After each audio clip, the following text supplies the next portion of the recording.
Sports is back with more Cactus League action as spring training continues for your Colorado Rockies in Scottsdale, Arizona at Salt River Fields at Talking Stick. And today they take on one of their NL West foes, the Arizona Diamondbacks. And Rockies fans, we welcome you inside the ballpark. I'm Mark Stout. We have breaking Rockies news. This happened within the last 15 minutes. Chacín has been released by the team. Now, he is a righty that most of us thought would factor into this team's starting rotation this year. You see his career numbers with the Rockies, all with Colorado. A couple of years ago, he won 14 games. Last year, he managed 11 starts, won only once, went 1-7. He's had some shoulder problems. And the question is, what went behind this decision-making, this process? Well, that's the question I asked Rockies GM Jeff Bridich. Felt like with what has transpired here in camp and the way that things have gone just from a pitching standpoint and a competition standpoint, that looking at it, Julius just didn't have a spot on our club. And so, obviously a difficult decision to make. We felt like at the end of the day it was in the best interest for him as well, allow him to try to seek employment somewhere else. And Bridich also said that if you're thinking about a trade, he didn't think there was value to get for Chacín. I know we're about 2 weeks away from this team getting ready to play baseball, and we'll have more on this breaking news, this topic about Chacín being released by the club when we come back here to Salt River Fields. And to do that, it'll be Drew Goodman and Ryan Spilborghs. Stay with us here on Root Sports.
It has been a spectacular weekend for spring training baseball as the Rockies continue to get ready for the upcoming 2015 season.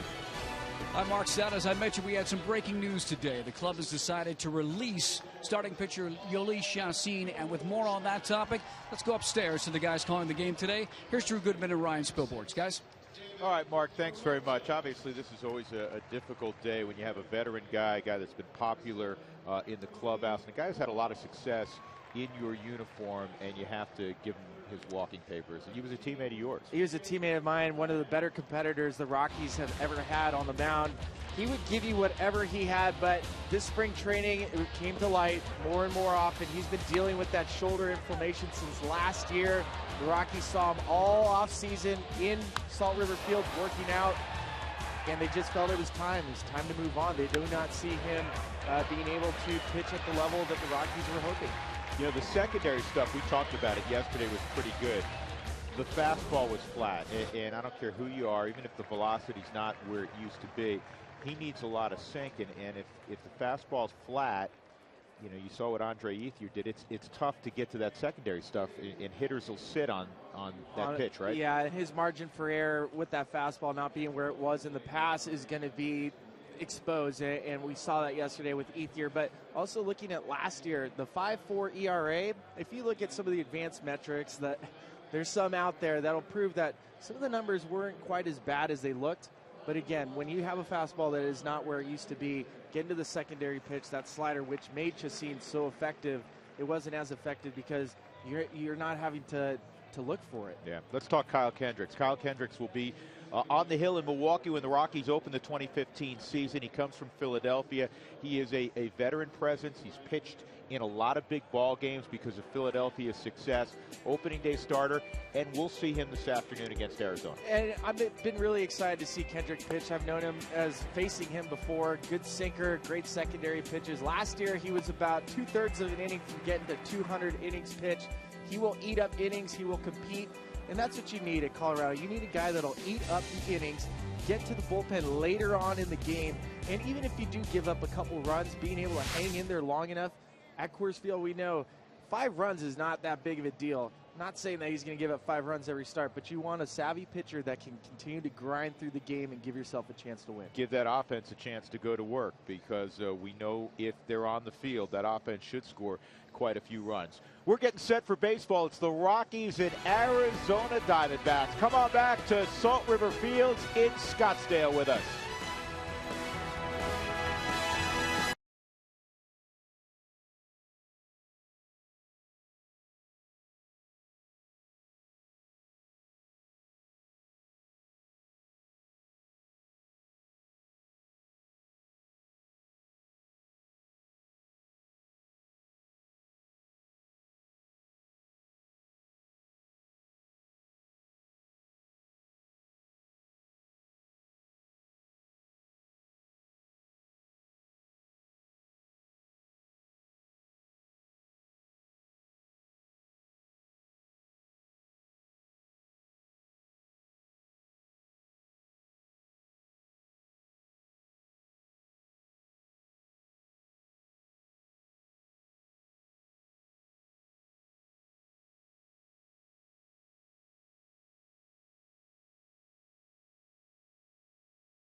We are moving closer to opening day. Cactus League baseball continues this afternoon from beautiful Salt River Fields at Talking Stick. And the co-tenants playing one another, the Rockies and Arizona Diamondbacks. With Ryan Spilborghs and Mark Stapp, I'm Drew Goodman. The Rockies have a number of regulars in the lineup today. Number 19 used to be a guy named Spilborghs. It's now Charlie Blackmon. Charlie's going to lead things off for the Rockies. He was in Goodyear yesterday as the Rockies took on the Indians and hit a home run over there. Drew Stubbs will bat second. He'll be in right field. Tulo's back in there. He's at shortstop naturally. Then Arenado, Dickerson, Willeen Rosario at first base. Nick Hundley will do the catching. DJ LeMahieu's at second base. Kyle Kendrick will bat ninth. Ninth National League rules apply. And Robbie Ray is completing his warm-up pitches. Left-hander with the Tigers last year. His one win represents his only big league win. He came in a three-way deal that involved the Yankees also, as Didi Gregorius ended up leaving Arizona. Arizona made a lot of moves in the offseason. They did make a lot of moves, and they tried to get some starting pitching in return, and Robbie Ray is one of the guys that's going to be competing for the fifth starter spot. Last year in Detroit, struggled. 1-4 with that ballooned ERA. He gave up a lot of home runs and not a lot of innings pitched. So here we go. Robbie Ray with a real simple delivery, and he throws the first pitch over the outside corner for a strike at 94. One of the things that Dave Stewart wanted to do, and Dave Stewart along with Tony La Russa, they're very close. They're in charge of this organization. Stu takes over as the general manager. This is fouled off. He wanted more power arms. He wants more power arms in the rotation.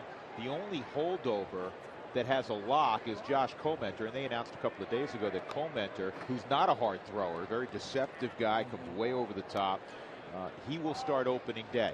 Hellickson is another guy they picked up, the former Rookie of the Year. As this is on the ground to second, Aaron Hill has it. Hellickson will be in the rotation. After that, even though we're talking about it's March 22nd, Spilly, they have 12 different guys that are still vying for the 3 spots left in the rotation. Well, and one of the big names that you'll probably know is Archie Bradley, former first rounder in 2011 for the Diamondbacks. Had a great outing yesterday. Big fastball. It reminds you of John Gray. A little different. He has a curveball, but that's a guy that has been making a mark so far. In a familiar face, Daniel Hudson. That was a guy that the Diamondbacks got from the Chicago White Sox a couple years ago, and is an excellent strikeout pitcher. He's getting closer to being back. So they have some potential arms that could be getting it up there as far as the velocity goes. Well, they have so many guys coming off of Tommy John. Daniel Hudson's one. He missed all of last year. Patrick Corbin, who was brilliant 2 years ago, coming off Tommy John. They hope he's available for the second half. Same thing for Bronson Arroyo, coming off Tommy John. And that's in there. It's 1-2 on Drew Stubbs. We saw Drew yesterday. He had 3 at bats, all strikeouts, 2 looking. And Drew's had a very good spring. Put a couple balls out. We told you last year, that's one of the elements of Stubbs' game. I mean, he brings a lot of tools to the ballpark. He does strike out, though. He does strike out, and that's part of his game. You'd like to see him tighten that up. I know a lot of teams, the Indians, the Reds, when they've had Drew Stubbs, would have loved to see him tighten that up. But with the Rockies, he's done such a good job of hitting the ball the other way. He has shortened up his strike zone, has shortened up his swing. It's allowing him to put up the numbers he did last year, and you'd like to see him continue to do that. 3-2. And Robbie Ray wins this battle. Take a look at Arizona defensively. They have a number of guys in their lineup that figure to play a lot of baseball for them.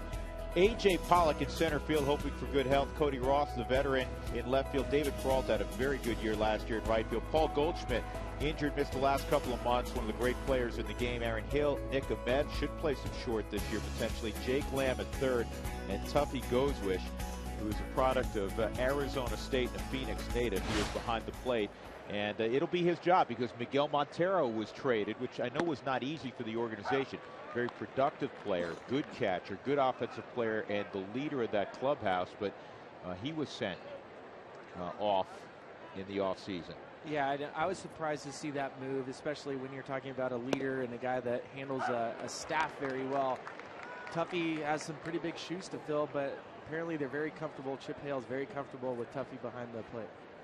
2 strikes on Tulowitzki. Originally in the lineup yesterday, and then Walt took him out. There was nothing wrong with Troy. He just felt like, I don't want him playing back-to-back right now. And you understand they're going to be very careful with Troy. And you talked with him in the clubhouse after. He said, I feel great. And he did a lot of work yesterday on the side and the cage. Well, and he also mentioned the day before he struck out 3 times, and he said he hadn't seen off-speed pitches really. The counts that he was getting into were fastball counts, and he was seeing the fastball well. And 2 days ago, Jesse Chavez started him off with the curveball, one of the first ones he's seen at spring training. And Tulo said, it was about time I started seeing some breaking stuff. I knew it was coming. So it's good for him. It was good for him to see those type of breaking pitches. 1-2 on Troy. 2 out, nobody on. The Rockies, the road team, obviously, today in this great ballpark they share with Arizona. Broke an attendance record yesterday as the Rockies beat the Dodgers 6-4 in a split squad deal. This is in the air to shallow center, and it'll drop. So Tulo behind in the count, throws out a base hit, and that'll allow Nolan Arenado to hit here in the first. Now, I'll tell you what, if they broke, I'm looking out there at the berm. If they broke an attendance record yesterday, they may re-break it today. Because this reminds me of Jones Beach on Long Island when I was growing up on a Saturday in July. Man, you can't find a place to lay the blanket down. If you had a washcloth, you're okay. And that's probably what you brought. Well, I'm not the biggest guy in the world. I know. That sounds great. Sitting at the beach, that's why I love baseball. Right now you got people sitting on a berm, enjoying their family. It's a beautiful Sunday in Arizona. Spring training is getting closer. The Rockies are throwing their nearly game-ready lineup. Diamondbacks are throwing their near game-ready lineup. This is the part of March that you just love. My favorite time of year, and we enjoy the heck out of the baseball season, but just being down here it's awesome. In the Cactus League as opposed to the Grapefruit League, I mean, within 40 minutes you catch everybody in the Cactus League. A little longer drives when you're in Florida in the Grapefruit League. And the weather, of course, is so consistent down here. 2-0 count for Nolan Arenado. A couple of starts ago, he hit 2 home runs. Well, he's been so quick this spring training on the fastball inside, and he's not trying to hit the ball and pull it. Well, you know, you say that, and I look out there, and they've moved Aaron Hill right up the middle. You see a lot of shifts against traditional left-handed pull power guys. You don't see as many against a right-handed bat, but even with the man on, they have left the entire right side vacated. And Nolan does such a good job going the opposite field, but as a hitter, you see a shift like this, go ahead and cheat and try to pull something. Rio's in there. The pitcher's going to throw to the shift. So if you see the second baseman's up the middle, they're pretty much tipping their hand. We're going to pound you in. We know you're going to pull it, but we're going to pound you in, and we're going to put defenders over here to catch the ball.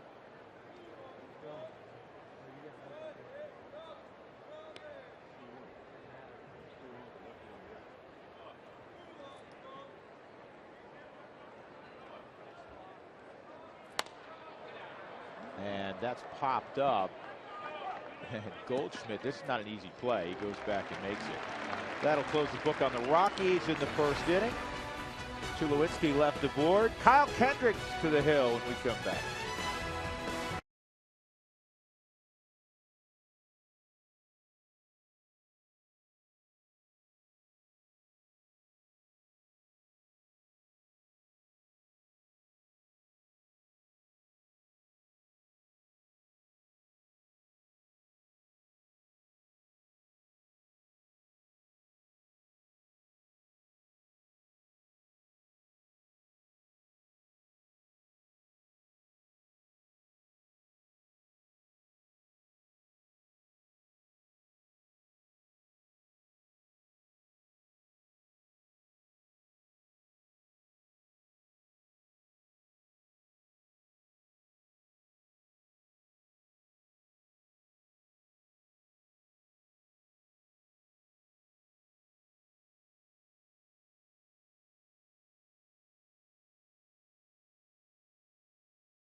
Kyle Kendrick will face this lineup for Arizona. A.J. Pollock's going to be up top. Arizona, like the Rockies, suffered through a difficult year when it came to injuries. In fact, they had 656 games played by rookies last year. That was the most in Major League Baseball.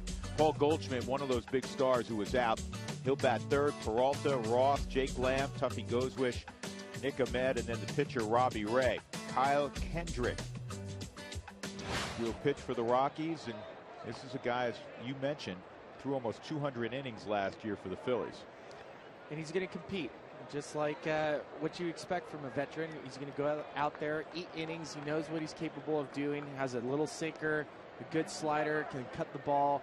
He's going to pitch to both sides of the plate, can go up and down with this fastball. When you're the Rockies, especially based off last year, where the starting pitcher is going about 5 1/3, that was destroying the bullpen last year. Having to get to the bullpen earlier, getting more outs, bringing in a guy like Kyle Kendrick to eat those innings up, saves the bullpen and saves the starting rotation to get those wins. First pitch in there for a strike, and this sinker is wafted into right field for a base hit. He got that one up, and Pollock is aboard. Here's how the Rockies will align this afternoon, at least initially. Corey Dickerson will be in left. Charlie Blackmon is in center. Drew Stubbs plays right. Arenado, Tulowitzki, LeMahieu, and Rosario in the infield with Nick Hundley doing the catching. That'll bring up 33-year-old Aaron Hill. Compact second baseman primarily. Late last year he was playing some third. Still got a lot of pop in his bat.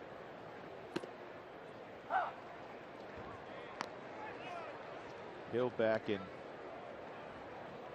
09 with the Blue Jays hit 36 bombs. Yeah, he's got a lot of pop, really short swing. Primarily a pull hitter. He doesn't go to the opposite field very often. You're going to see Kendrick try to go soft away to see if he can get him a rollover for a double play. Good location, and it's a 2-strike count. Hill 3 times in his career has hit 26 or more home runs.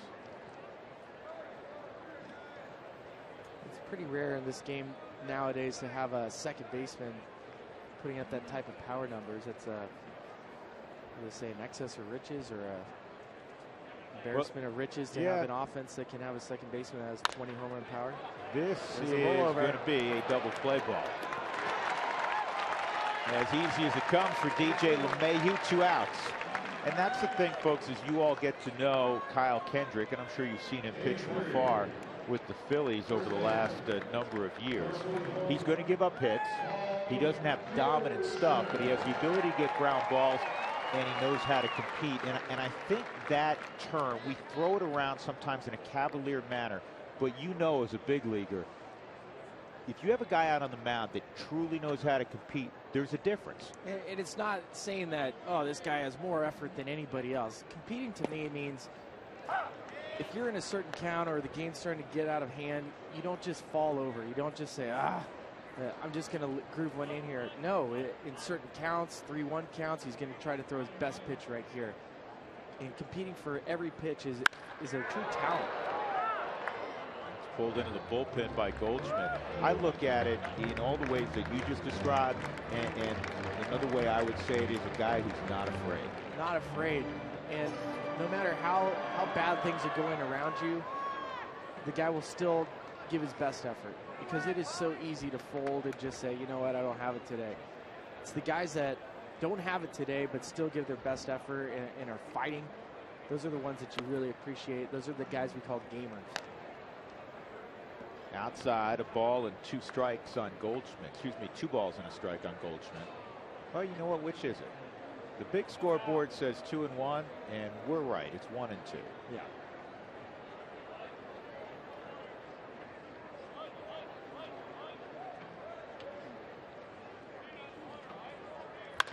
On the ground is short. Tulo's there. Cross to Rosario, and it's a good start for Kyle Kendrick. We'll go to the second inning. Scoreless, Rockies, Diamondbacks from Scottsdale.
No scores. We go to the top of the second inning. Drew Goodman, Ryan Spilborghs, and Mark Stout.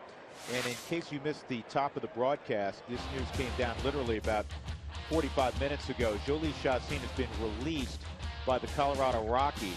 Under 24 games, most of those starts, 3.78 ERA, one of the best in team history, won 38 ball games, 14-game winner in 2013, but just fully hasn't recovered the velocity that we had seen in the past, and the Rockies wanted to give him an opportunity to hook up somewhere else, and that's why they made the move here on March 22nd. They didn't see him, and taking the words of Jeff Bridich, who we had a soundbite from earlier, just did not see him fitting into the rotation, and that's why the Rockies released him this morning. And it's always hard to see a friend go, and the guys have spent so many years with Chacín. He's grinded, he's competed, he's fought for the Rockies and the Rockies organization. I know a lot of fans are wondering today, maybe banging their head against the wall, because he was a great competitor. You look at his career stats, had a 3.78 career ERA, and that's at pitching at Coors Field. So the potential of Chacín has always been there. But from the Rockies standpoint, watching it develop through this whole spring training, you could see it wasn't the Chacín that we've seen in the past. And with the guys coming up, the Bergmans, the Hales, the Beddetts, the Grays, and the Butlers, there wasn't a spot for him. And I get where it's at, but again, when you're a teammate, when you see a teammate get released, it's always difficult. But like we know with this game of baseball, guess what happens? The game moves forward. The game will go on.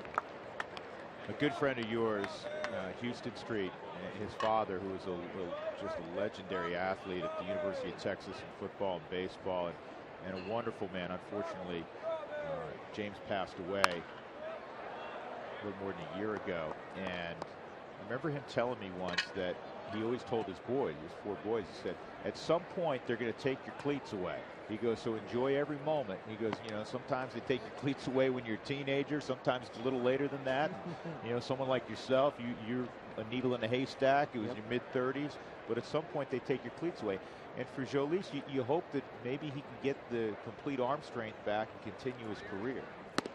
You hope so. I mean, he's only 27. 27 years old, still has a great slider. You want to see him. You want to see him latch on with somebody and be successful. As a friend, as a former teammate, I'm sure the Rockies, they want him to go out and be successful. It's just not going to be with Colorado. Keep busting Willeen Rosario in. Been a tough week emotionally for Willeen. He was gone from the club for a few days. His grandfather passed away, so he was down in the Dominican. And there's a base hit left center field for Rosario. And Willeen takes an aggressive turn, as he should, and heads back to Eric Young at first base. So 1-out single for Rosario. Well, and what you love about Rosario, he's had a great spring training. He's been compact. He hasn't been swinging too hard. That's a good pitch. He gets pulled on. He's able to keep his hands through the zone, laces it into left center. He's done a really good job this spring training of not trying to swing for the fences. He's been on the bubble all season long, right? We've been talking about his move from catcher to first base. That can get to you.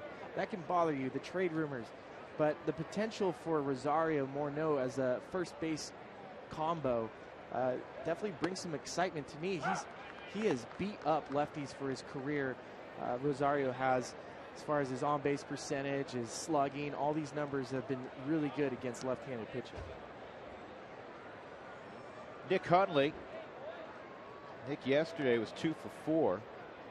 Had a double and a 2-run single. So the Rockies came from 4-0 down to beat the Dodgers 6-4. Boy, they're trying to check it out. The first base umpire. Wow, that took forever. I've never seen that before. I don't know. I can't tell who's behind home plate, folks. I think it's Marcus Patillo, and he's yelling. Wolf. Is that Jimmy over there? Yeah, it's Jim Wolf over there. It was a veteran guy. He's yelling at him. Did he go? Did he go? Did he go? And about 15 seconds later, Wolf sees him and goes, "Oh yeah, he went." And he no-looked it too. Yeah. No-look strike call. Jim Wolf, one of the better umpires in the game. His brother is Randy Wolf, pitcher. He's with the Phillies and the Brewers. He's trying to hook up. He's trying to hook on now. Sign on with Toronto. Yeah. 1-2 on Hundley. And Nick with a base hit to center field. The Rockies little something going here in the second. That'll bring up DJ LeMahieu. The other two members of the crew real quick. Yeah, Ryan Goodman is working, no relation. Unless he makes like great calls, then it's for sure it's your brother. Yeah, Chris Gaccioni. Chris is right now at second base. So going back to Jim Wolf, I was always curious if Jim had ever called a game behind the plate where his brother was pitching. And he says, no, not allowed to. And I said, why? Would you give him a better strike zone if your brother? He's like, no, I'd squeeze him. No, that was the one stipulation. He could not be behind the plate if Randy was on the hill. In the dirt, ball one on LeMahieu.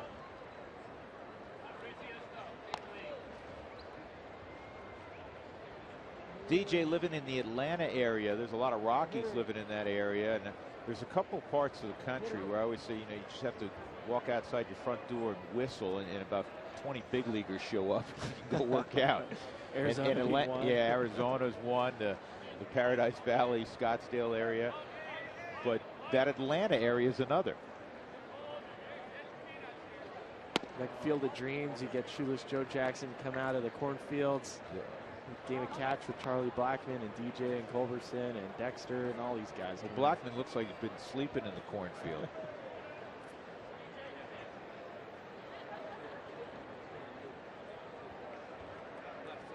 Is Dex still living in Atlanta? I think he's in Utah. Yeah, that's right. Catches the corner.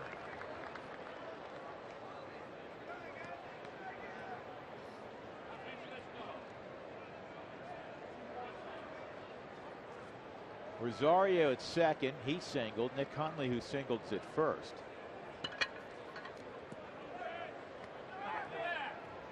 And a little daylight play, but Robbie Ray just stepped off, elected not to throw. This is where having DJ LeMahieu being an 8-hole hitter is great. It brings value to what DJ, he can handle the bat. This is a tough situation when you have a pitcher on deck. You don't know if you're going to get pitch strikes. You don't know if the guy's going to, in the 8-hole, especially with the pitcher behind you, there's no protection. And that's not saying that Cal Kendrick cannot handle the bat, but it's different when you're hitting second in the lineup and hitting behind you is Troy Tulowitzki. You know you're going to get challenged. In the 8-hole, you have no idea. You're at the mercy of the pitcher to throw you a quality pitch, and DJ, being the professional hitter he is looking for a pitch he can handle. Offensive count, 3-1.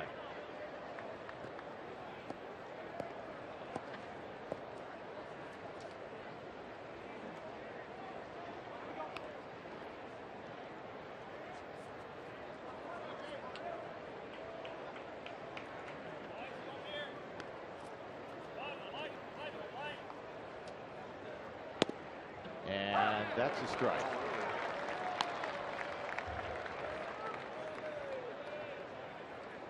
I just got a text from Paul Egan's, and Egan says Dexter lives in San Francisco. He keeps moving around.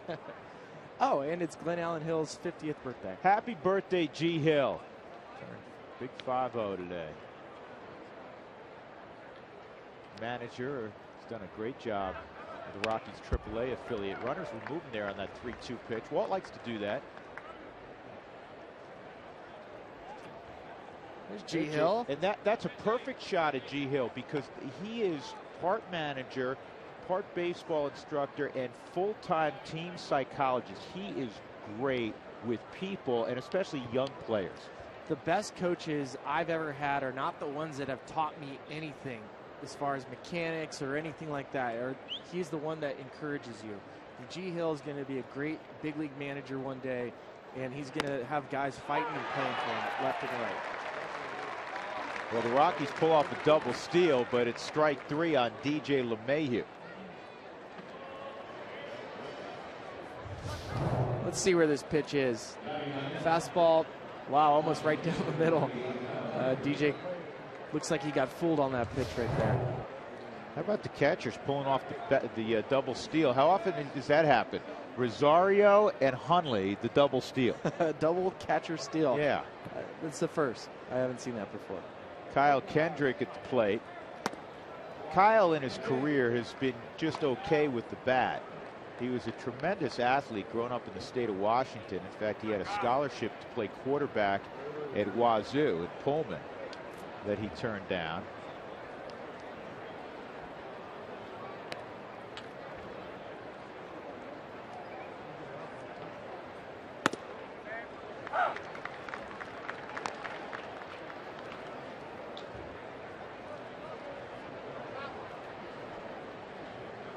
Oh, see, I'm reading Eag's text now. So it's Dexter's birthday also today?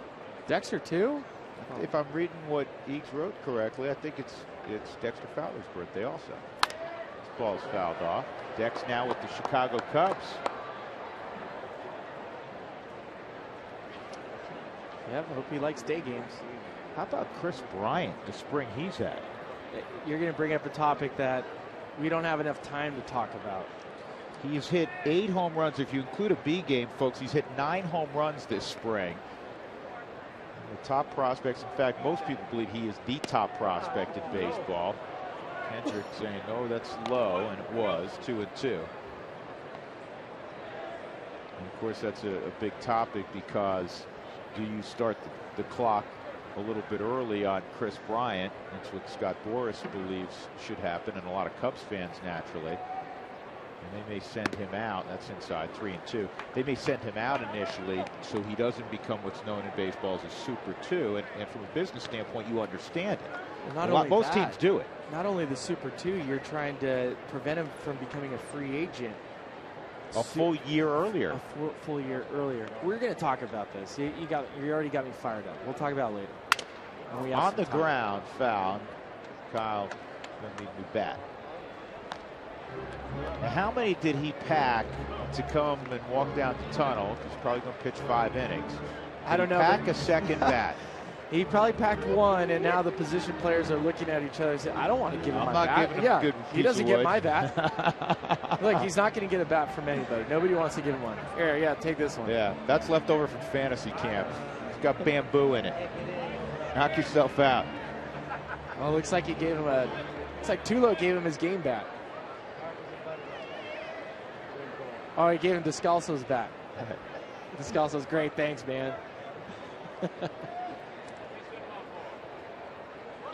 That was going to break that bat too. They're hoping so bad in that dugout right now.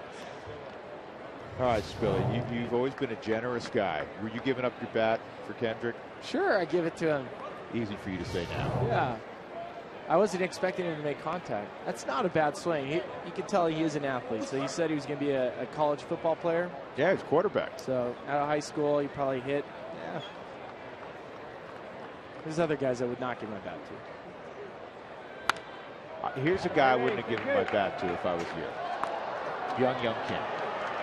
Young could swing with both feet off the ground. So he was a guy that I would give my bat to, and plus it was hilarious. The stuff he would do. He did something I've never seen, probably will never see again. You were playing.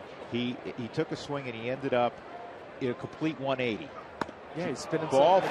Good at bat. Real good at bat for Kendrick. Here's your bat back. Here you go, Descalso. Do you remember that though? Remember when BK he took a swing? Righty obviously takes a swing, and when he finished, literally. Both feet were now facing the third base dugout. We had a Young Kim highlight reel of all the things he would do, and when the Rockies struggled offensively, we would throw that on to get ourselves right. So much humor. One of the other things Young would do is if he got a ball he didn't like, he would throw a knuckleball into the dugout, and throughout the course of the game, it feel like you're getting rain baseballs on you. Like, where did it come from?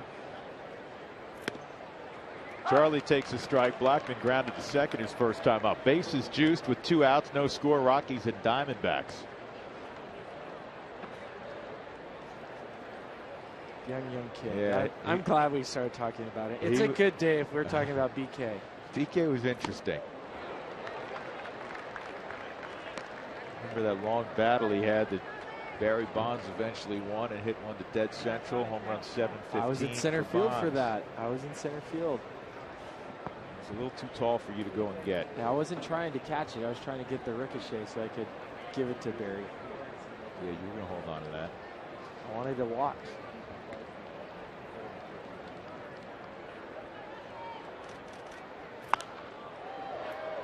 Fouled over the roof, out of play.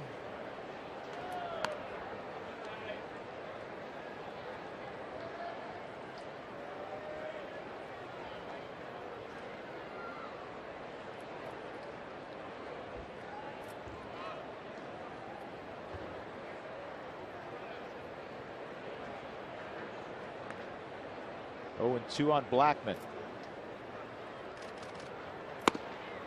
Whoa. That's a tough pitch right there. You can see why they were intrigued by Robbie Ray. Young left-hander with a big arm. He's throwing up to 97 so far. That pitch is just off the plate. It's a really good pitch. Tuffy does a good job trying to sell it.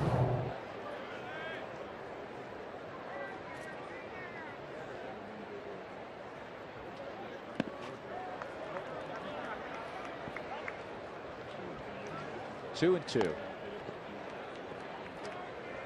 The other day we were talking with Eddie Butler, and Eddie Butler was mentioning about how important it was for Hundley to be able to stick those borderline pitches for strikes because it makes a huge difference. The other day, 3-1 count to Sam Fuld. Hundley sticks the ball borderline like we saw with Robbie Ray, gets the strike call. If that's ball 4, that's a run. The next batter grounds it to a double play. That's 2 runs right there. Instead, Hundley saves it. Down the line, fair ball, extra bases for Chuck Nasty. Hundley follows Rosario home. Kyle Kendrick will stop at third. Charlie Blackman down in the count. Left on left, drives one down the right field line, and it's a 2-0 beginning for the Rockies. Charlie hits a big homer yesterday, pulls one. And of course, 2 strikes, battling Robbie Ray, gets a pitch kind of in his wheelhouse, that inside fastball. See how he's nice and compact, 2-strike approach, and then he's still able to just rip it past Goldschmidt.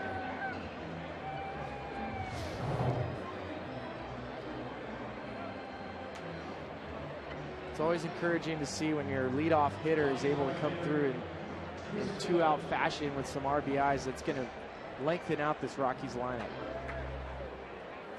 Biggest pitching coach in baseball, Mike Harkey, back to the dugout. Mike Harkey goes out. You're going to look him in the eye, right? Or you're going to try to, right? Yeah. Former Rocky, Mike Harkey. How tall is he? Big man. Doesn't matter. When you're that big, you're just big man. You're just big. Yep. Large person. One of Joe Girardi's closest friends.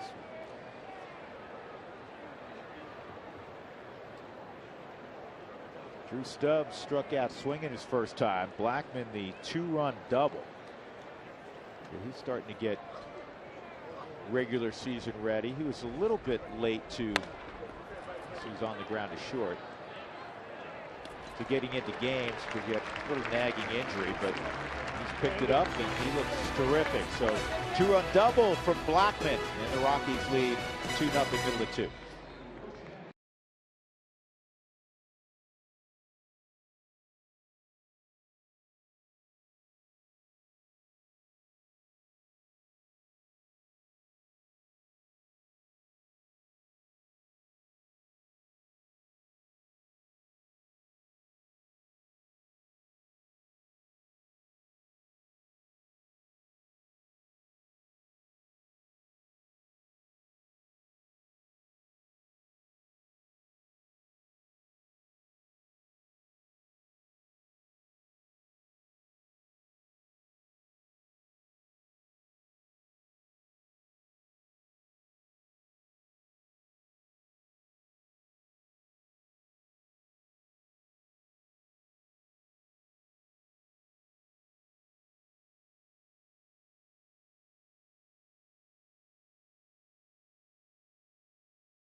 Kendrick on the hill for the Rocks. First time many of you Rockies fans are seeing him. Let's give you a few numbers on Kyle Kendrick, who came over to the team signing as a free agent from the Phillies. That was back on February the 4th. He has spent his entire career with the Phillies. In 2007, middle of the year, Freddie Garcia was injured for the Phillies. They had put a lot of expectations into him, signing him in the offseason. They call up from Double-A Kyle Kendrick from Reading, and that year he finished 5th in the Rookie of the Year voting. Ron won it, Tulo finished 2nd, but over the years, guys, Drew and Spilly, he has been a workhorse. We keep using that word. 74 wins, that's tied for 12th since 2007 in the NL. He's made 185 starts. He averages about 6 innings per start. So this guy is a battler, like you said. He's very durable, Mark, as you outlined. He takes the ball every 5th day, and he finds his way to double-digit victories. 74 and 68 is nothing to scoff at. No, he wins. And when you have a staff that is going to have a lot of young guys, Tyler Matzik being one, and Jordan Lyles is still a young right-hander. And even though Jordan Lyles he's not old by any means. He signed out of high school. But to have a guy that's pitched in Philadelphia, in World Series, in postseason games, and has that ability to throw similar to a Jordan Lyles, it makes a big difference. They can talk about how to face certain batters. I think it's a very good pickup.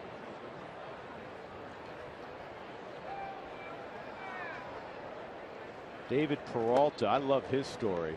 That's one of the beautiful things about baseball in particular. Not everybody's a first-round pick like, you know, a Mike Trout or a guy that, Tulo, you know, a Troy Tulowitzki, and everybody's hanging gold medals on him from the moment they get drafted. David Peralta was originally a pitcher. He was in the Cardinals organization. He gets released, and he tries to reinvent himself as a hitter. Folks, June of 2013, that's like 18 months ago, right? Or somewhere in there, 20 months ago. He's playing in Harlingen, Texas in an independent league. Ground ball to Rosario, and Willeen does a nice job. Handled a difficult hop. Used that, you know, he still has a chest protector on because Willeen's so strong. Not literally, but it looks like a chest protector. But Peralta was in an independent league a year and a half ago. And here he is in the big leagues. And last year, he was one of the better rookies in baseball. Yeah, he ended up being the Diamondbacks Rookie of the Year in an organizational award. But last year led Major League rookies in the National League in on-base percentage, OPS, batting average. They're very high on a guy. And you're right. Think about Rick Ankiel being a pitcher that went through all the struggles, and then to come back and reinvent himself at the Major League level and have a solid Major League career. Cody Ross at the plate. Cody's battled injuries the last couple of years. He had hip surgery and also battled a calf injury last year. Limited Cody to 83 ball games. Carlsbad, New Mexico native. You know, you mentioned Ankiel. I remember asking him once if he thought about it and he was able to handle emotionally the pitching thing and the postseason meltdown where he just literally, you know, couldn't throw it anywhere near the plate. And he had come to peace with it because most people forget. He described it. He goes, I came back the next year, and he said, and I was throwing strikes again, and I was pitching well. It was my decision to say I want to be a position player. But he felt like he had conquered his demons. And I think most people just assume that after that postseason, that's when the change took place. And he did come back as a pitcher the following year. He had a lot of support from his friends, his family. We've already mentioned Scott Morris before. Scott was instrumental in encouraging him to be the position player. I think there's times where if you're throwing 95, 97 miles an hour from the left side, people are going to say, hey, man, just keep going because you'll get there. To think of, there wasn't an injury. It wasn't like he had Tommy John or a shoulder injury. Just he didn't feel it anymore, and he wanted to compete as a hitter. 3-2 on Cody Ross.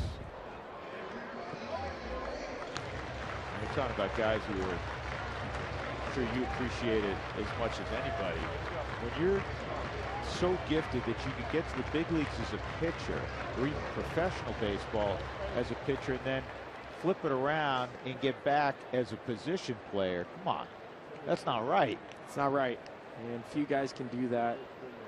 So when you see a player that's capable of doing that, you appreciate it for what it is. Good pitch. DJ puts his hand up to Tulo, says, I got it. Of course he does. And we're reminded how airtight this defense is. You got a Gold Glover at third, 2 of them. You got a multi-Gold Glover at short. You will eventually have a multi-Gold Glover at second, I'm sure. And when Justin Morneau's out there at first, you have one of the top fielding first basemen in the game. And that was one of the great appeals for Kendrick to come to Denver. Of course, yeah. I'm a ground ball pitcher, and you're telling me I get to throw to an infield that has 4 Gold Glovers? Morneau very easily could have won the Gold Glove last year. Adrian Gonzalez won it last year. But Morneau, it makes this infield better. And if you talk to Nolan and you talk to Tulo, being able to finish a play, meaning you field the ball, you make a great diving stop, but then you're scared to throw it because the guy on the other end isn't going to be able to field it. Having a guy like Morneau where you just got to get it in the vicinity, much like Todd Helton, he's going to pick it for you. It gives you all the confidence in the world to go ahead and make the ridiculous plays that those guys make. Jake Lamb at the plate, 2-0. Here's the Rockies infield, where they ranked in range factor. That's how many balls they're actually getting to. Arenado, number 1. Tulo, number 1. LeMahieu, number 1. Morneau, number 3. He's pulling them down. That's why I don't look at errors necessarily. Arenado's going to make some errors. All third basemen are going to make errors because it's just, you don't get to pick your hop. You get a lot of difficult chances. But he gets to more baseballs than anybody else. So he may not lead the league at fielding percentage. He may have more errors at third than some other guys. But if you talk to people, all you got to do is watch. Forget talking to people, but we do. Just watch the game. Right. And people, their jaws drop at how many baseballs he gets to, how strong an arm he has, how many different arm angles like Tulowitzki he can throw on. And as Walt says, how many plays he finishes. Not just makes a great diving stop, what a play, and the guy's safe at first. Guy's out at first.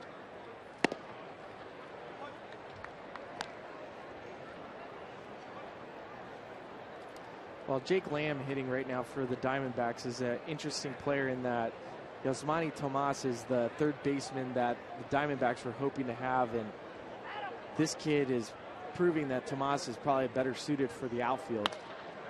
Well, Lamb wins the battle of Washingtonians, state of Washington guys. He went to the University of Washington. He's from Seattle. He has a base hit with 2 outs.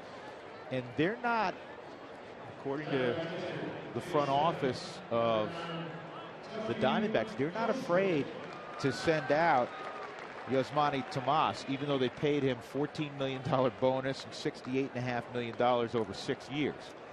Yeah, and here's where we're going to have the Chris Bryant discussion. Not this second, because I don't want a ground ball to ruin it. But these are one of the parts of baseball where contractually teams are obligated at times to carry a player that maybe should or shouldn't be on the baseball team. So we can get into that a little bit later. But Jake Lamb, we had the unfortunate pleasure of getting to know him last year when he hit the grand slam off Ottavino. I'm sure Ottavino remembers that one too. There's a lot of potential from that third baseman. Got a good looking swing. Goswich a little tardy on that high fastball. It's a 2-strike count on the Arizona catcher.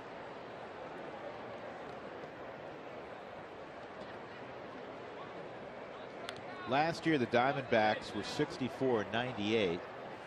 That was the poorest record in baseball.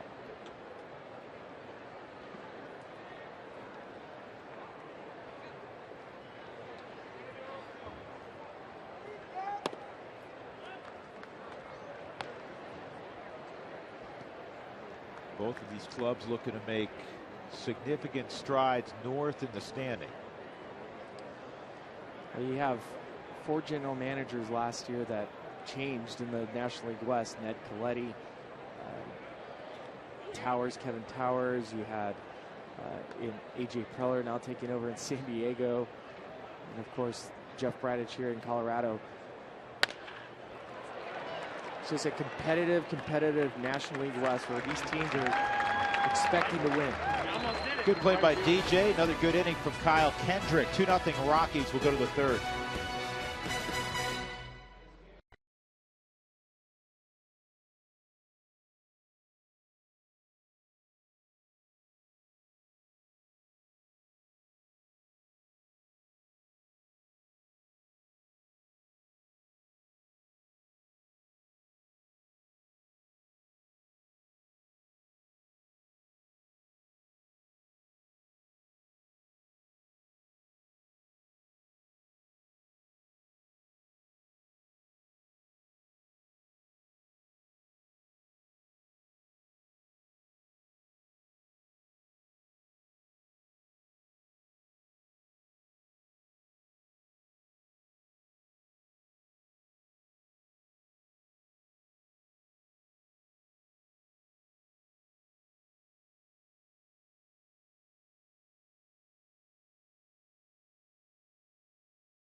Sports is brought to you by the Sierra Trading Post, your favorite adventure brands up to 70% off.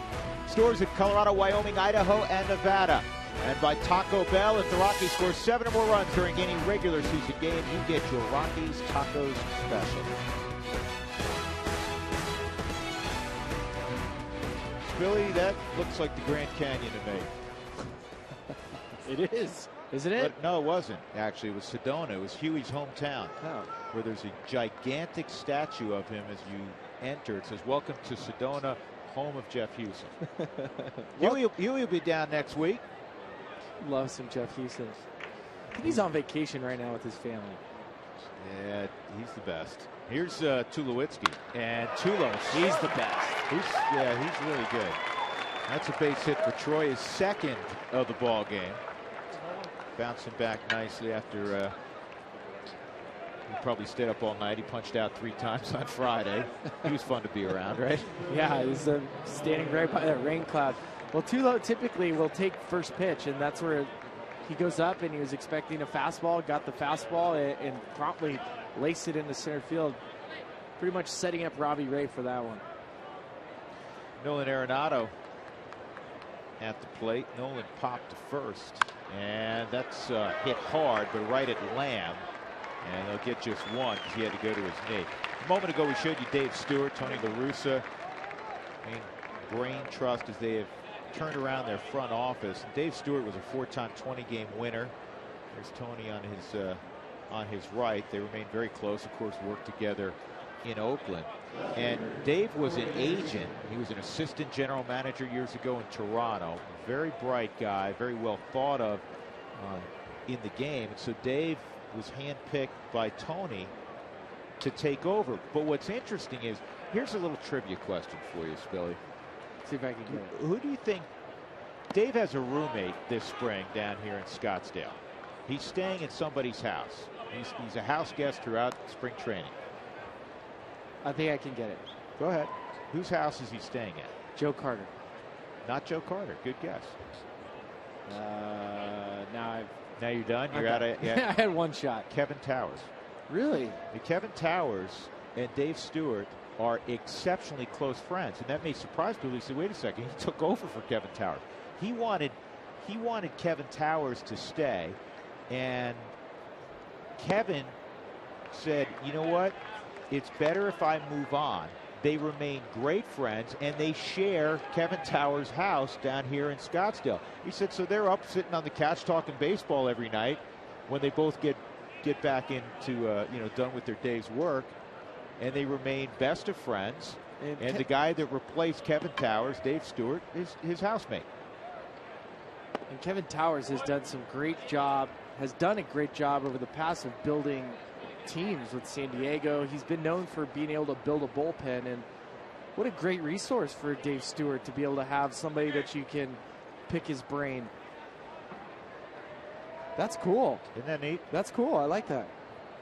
And Towers, it was Towers' decision not to stick around. Dave very much wanted him to stick around, and in fact wasn't sure he wanted to take the job if it meant he was going to hurt his friend. He said no.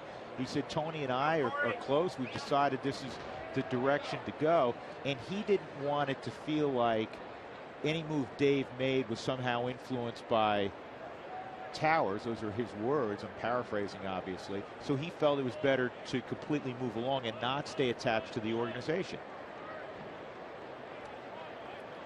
That's a good story. I'm glad you shared that. I had no idea. I mean, it's a little different, right? It is different. Kind of be neat to be a fly on the wall and just listen to the baseball that's conversed early in the morning and late at night at the Towers household. Well, you always want to be surrounded, especially in a position like Dave Stewart's in, where you're making decisions on people's career ideas, where you want to have the more knowledge you can have, the more information you can have to make an educated decision, just helps the overall organization. It's not just one guy making every single call. You have multiple people, managers involved, coaching staff, scouts, players that know something about a certain guy. More information, the better. Dickerson hit that last foul ball off his thumbs. 2-2.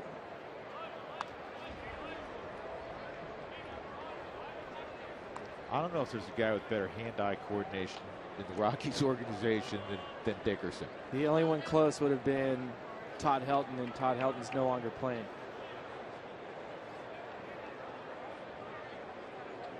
Dickey came into camp at 222 pounds. Strong as could be. He's lost a few pounds.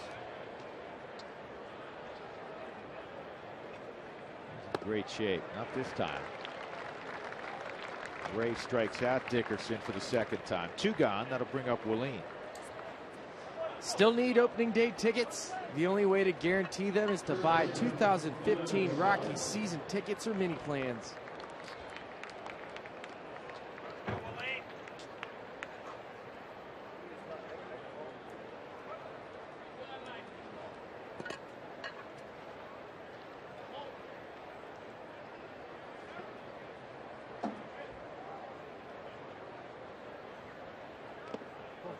In the dirt. And a good read by Arenado. Great read. You're on first base with 2 outs. Rosario's already gotten a base hit earlier in the game. Ray's going to go to the slider down and in.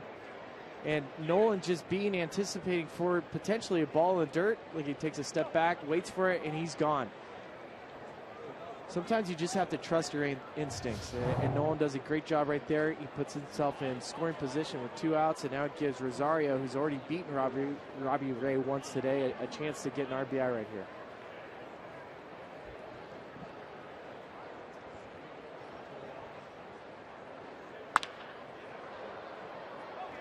Well, you also got the speed merchants coming up, one at the plate, and one on deck. Of course, Rosario and Hundley pulled off that double steal earlier in the ball game.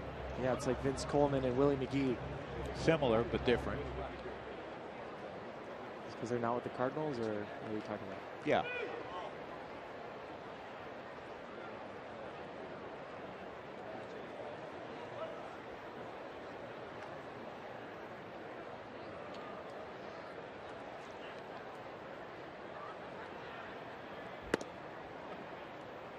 Robbie Ray misses inside. 2-1 on the baby bull. Well, as a hitter, you've already seen that Robbie Ray he wants to go in with the fastball. He's establishing that he wants to command that inside part of the strike zone. You can see when he does go to that slider, he's throwing it down and in. As a hitter now, second time through, you kind of have a feel for where he wants to try to get you out. Gives you a chance that you can guess on a 1-1 count that he may be coming in. He went away and it was way outside. So it's 3-1.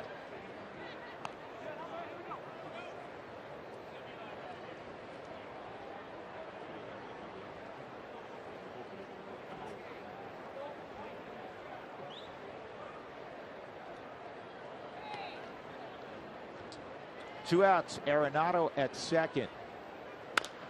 On the ground, foul.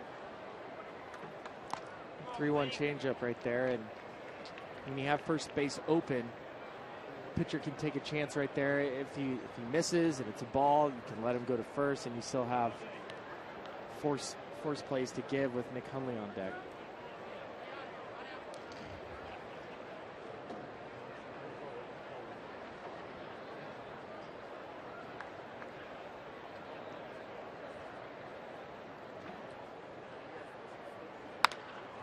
Wastes this one. I'll tell you what, it is so pretty out. It's so clear. It feels like we could, look out beyond the McDowells and see Sedona from here.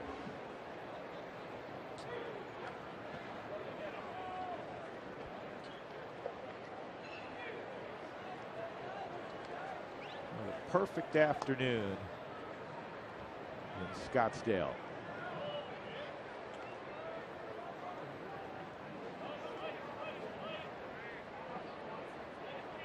Rockies up 2-0.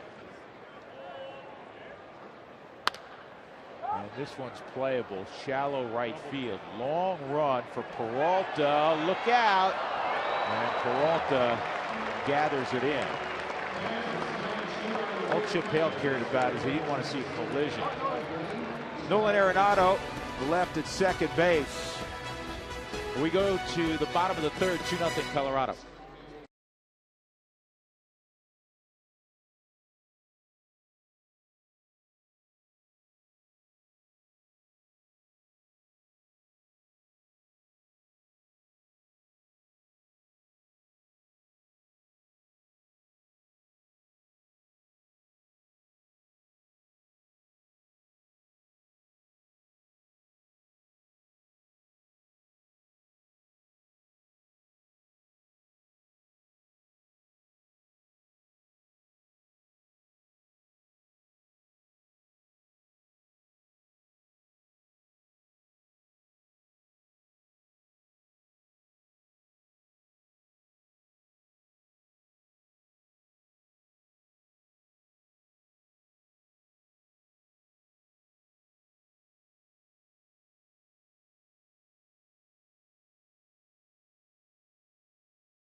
Double off the bat of Charlie Blackmon. That, of course, is Willeen Rosario. And it's time for today's Sierra Trading Post scouting report.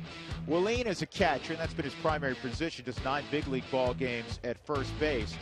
He's hit .253 with a .707 OPS with pop against right-handed pitching. But look what he's done against lefties in his career. .328 over 1,000 OPS. And again, that's on-base percentage plus slugging percentage. And he's also, in 31 career at-bats off the bench, handled a pinch hitting role. And we throw those numbers at you because right now in the role he has with the Rockies, he would be backing up at first, maybe backing up a little bit behind the plate and coming off the bench as a pinch hitter. Now, every roster situation throughout baseball, we have 30 teams in camp right now, they're fluid situations. You're always looking to tinker, to improve in a certain area, to And sometimes you use the chips you have to improve, but that's what Willeen is looking at right now as he makes a transition to first base more primarily and occasionally coming off the bench. And it's undeniable what he can do offensively, and particularly against left-handed pitching. And when you're employing and using splits and you're using a platoon situation, and again, I don't like using the word platoon, especially when you're talking Justin Morneau, batting champ, and Willeen Rosario.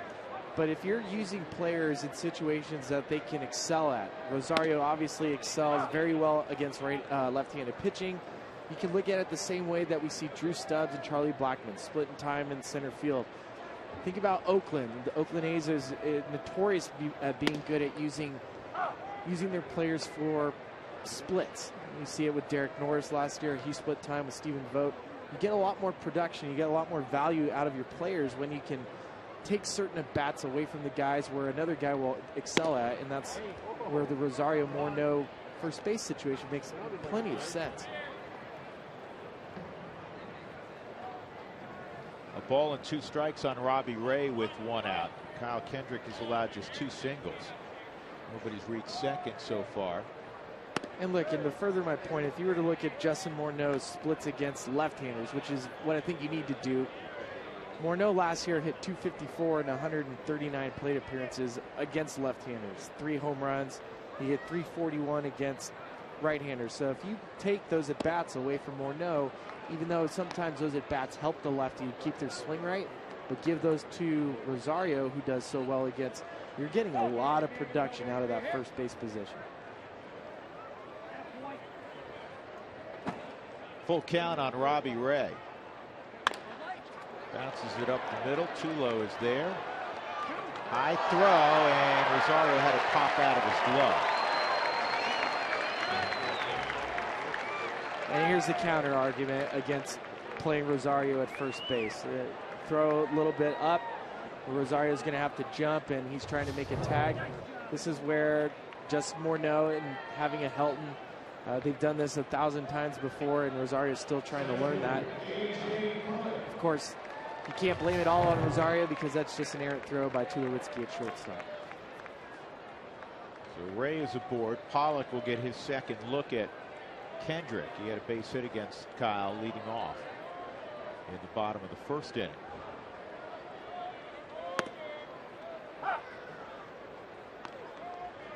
Willeen is a good athlete. I always used to say this a lot when he first came up.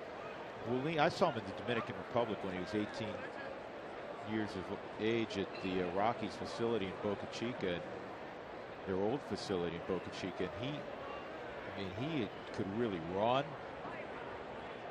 So there are some catchers you go, you know what, he can catch. And that's what he does. You can't put him anywhere else. Right. Willeen has the ability, and the Rockies are throwing him in the outfield a little bit also. You haven't seen that this spring, to do it, but it takes time. It's not easy to play first base. You can't just throw anybody at first base. I think that the general thought is, hey, you know, big guy, not good on defense. We'll just stick him at first base. Some of the most important players on the field is your first baseman. We've already talked about how important Morneau is to Nolan and Tulo and DJ, and being able to throw the ball to first base and not worry about getting an error because the first baseman's going to pick it. Listen, you can't take a nap. You're involved in a lot of cuts to the plate, obviously in center and right. This should be 2. Tulo's going to fire it. Yeah, Tulo's not going to miss that one, and that'll end the inning. So Kyle Kendrick's been very impressive. A number of ground ball outs, a couple of double plays turned behind him. As we go to the 4th inning, the Rockies leading the Diamondbacks 2-0.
inning.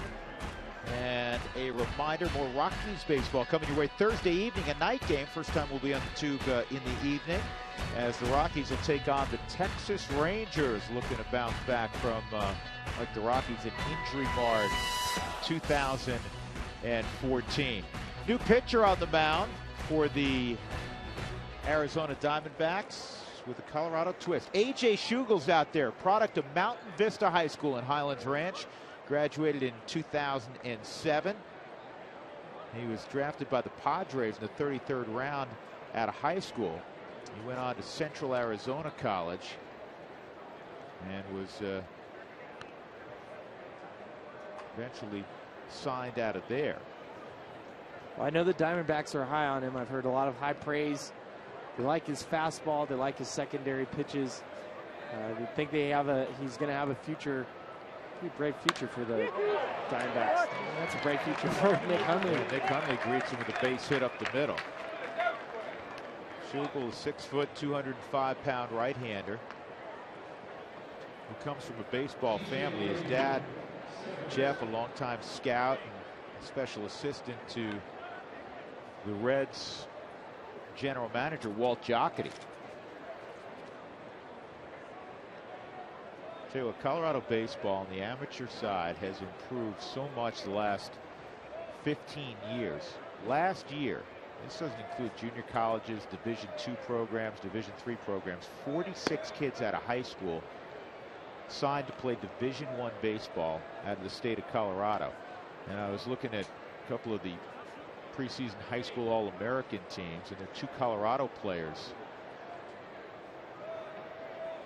on All-American teams, including Nicholas Shumpert, Terry's son, who was a preseason first-team All-American and has a chance to go in first round or so of the draft in June. Nicholas is senior at Highlands Ranch High School.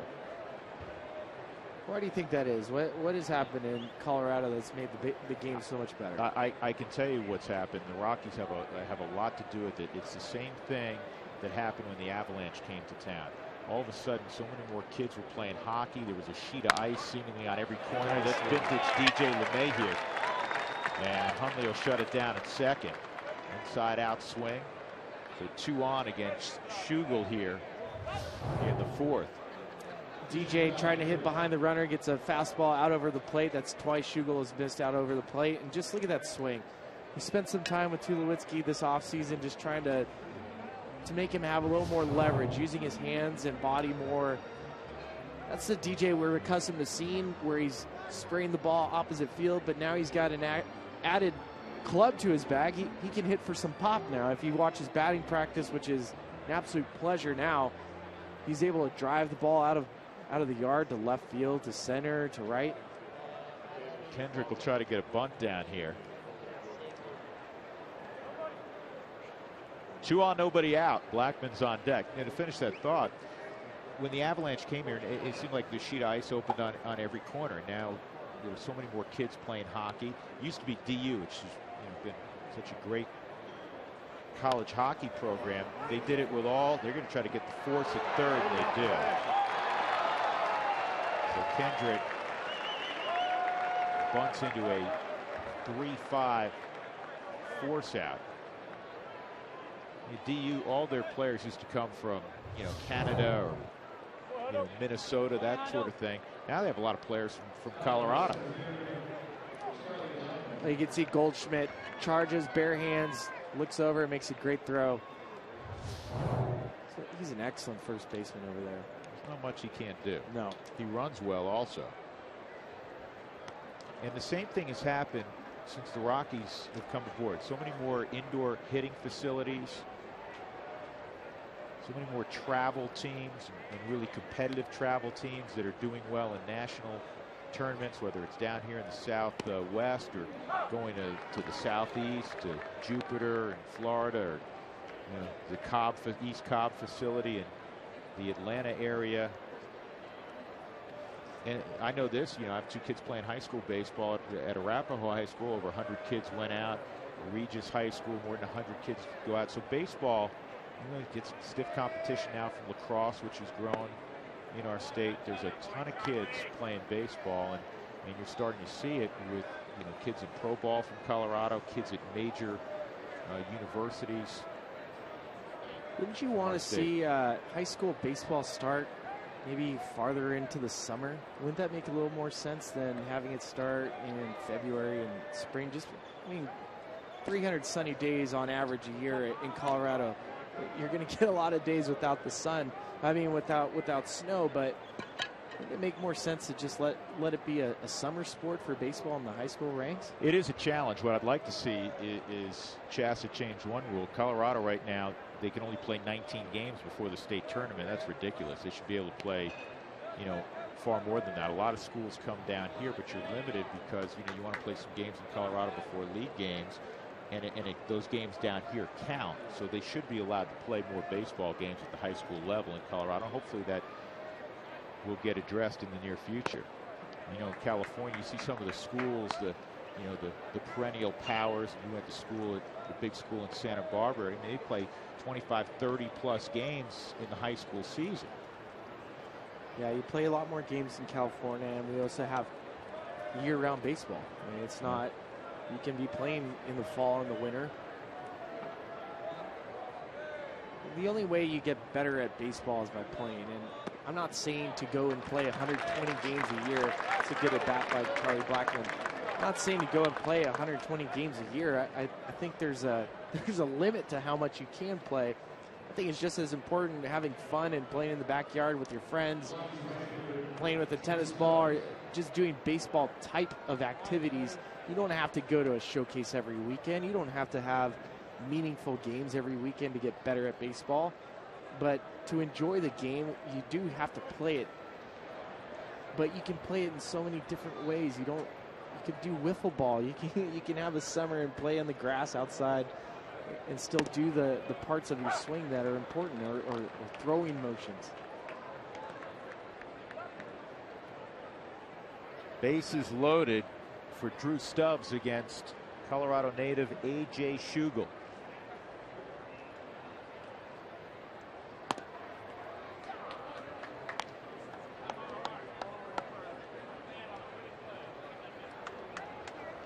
Rockies with 7 hits to just 2 for Arizona. 1 out in the top of the 4th. Stubbs 0 for 2. And that's a strike. Did you find yourself tracking pitches more in spring training than maybe you necessarily would once the season got going? You wanted to see 3-4 pitches every plate appearance? No, I wanted to fire away on as many pitches as I could. I wanted to see if I can get my foot down, because to me, being in a position to hit means you're trying to hit. Taking pitches to me where it was counterproductive if I wasn't on time.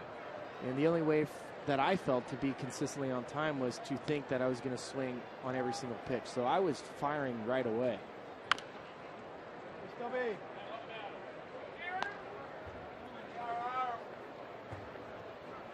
And as the season progresses and you go into the season, you feel confident that your timing's there. And you and I both know the biggest separator between spring training and the season, or when guys are struggling, is when their timing's off. It has nothing to do with seeing pitches. And seeing pitches ultimately comes down to that, getting that foot down in time to be able to recognize it. And Stubbs goes down swinging. So there are 2 outs. And that'll leave it to Troy Tulowitzki. And Troy has 2 base hits in the middle of the diamond today. A couple of bullets up the middle.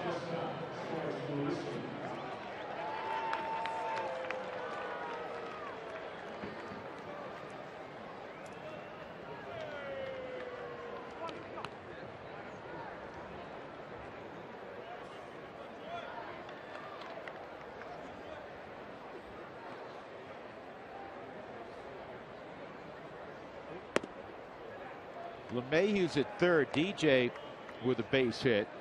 Kyle Kendrick trying to get a bunt down and had Nick Hundley thrown out at third on a force out. Nick had a base hit. Kendrick's at second, and Charlie Blackmon, who walked, is at first. Here's the 1-0 to Tulo. Good location by Schugel. at 92.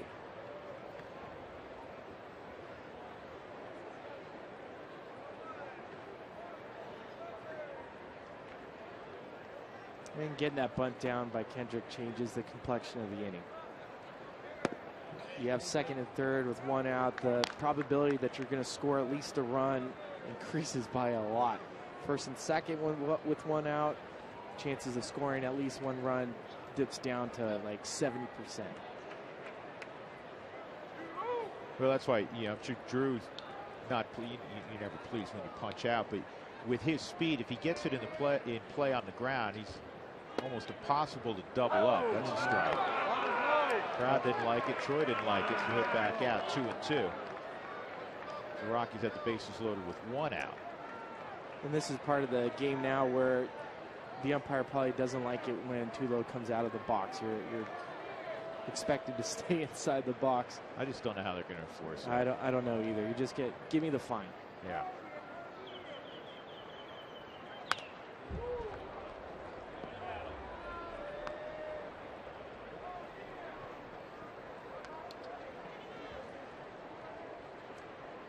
I don't think people understand that the routine that ball players have in between pitches, and that the amount of time to reset, and you take a pitch off the plate that you don't like, to be able to just take a breath, reset. I don't want to have to be thinking about my foot inside the box. I want to be thinking about a fine that you're going to give me. I want to think what he's going to throw right here. Line drive, right center field. This will score at least two. And the trail runner coming around is Blackman. He'll score easily. Tulowitzki having an afternoon here in March. Bases clearing double for Tulo, and the Rockies lead it 5-0. The value Tulo has on this team is you just cannot get away with Tulowitzki and missing a pitch down the middle. Tulo's swing so compact, so strong. Driving a ball into right center, give Charlie a chance to score very easily. When you look at Tulo and what he's capable of doing when he's on the field, there is not a better two-way player in baseball. I know people talk about Mike Trout, but we're talking premier position, shortstop, what he does for the team, the leadership. He's the best player in baseball, in my opinion. He plays a premier position, and he can impact the game offensively and defensively. It's just a matter of him having a period of finally having good health. Gosh knows he puts in enough time to stay out there.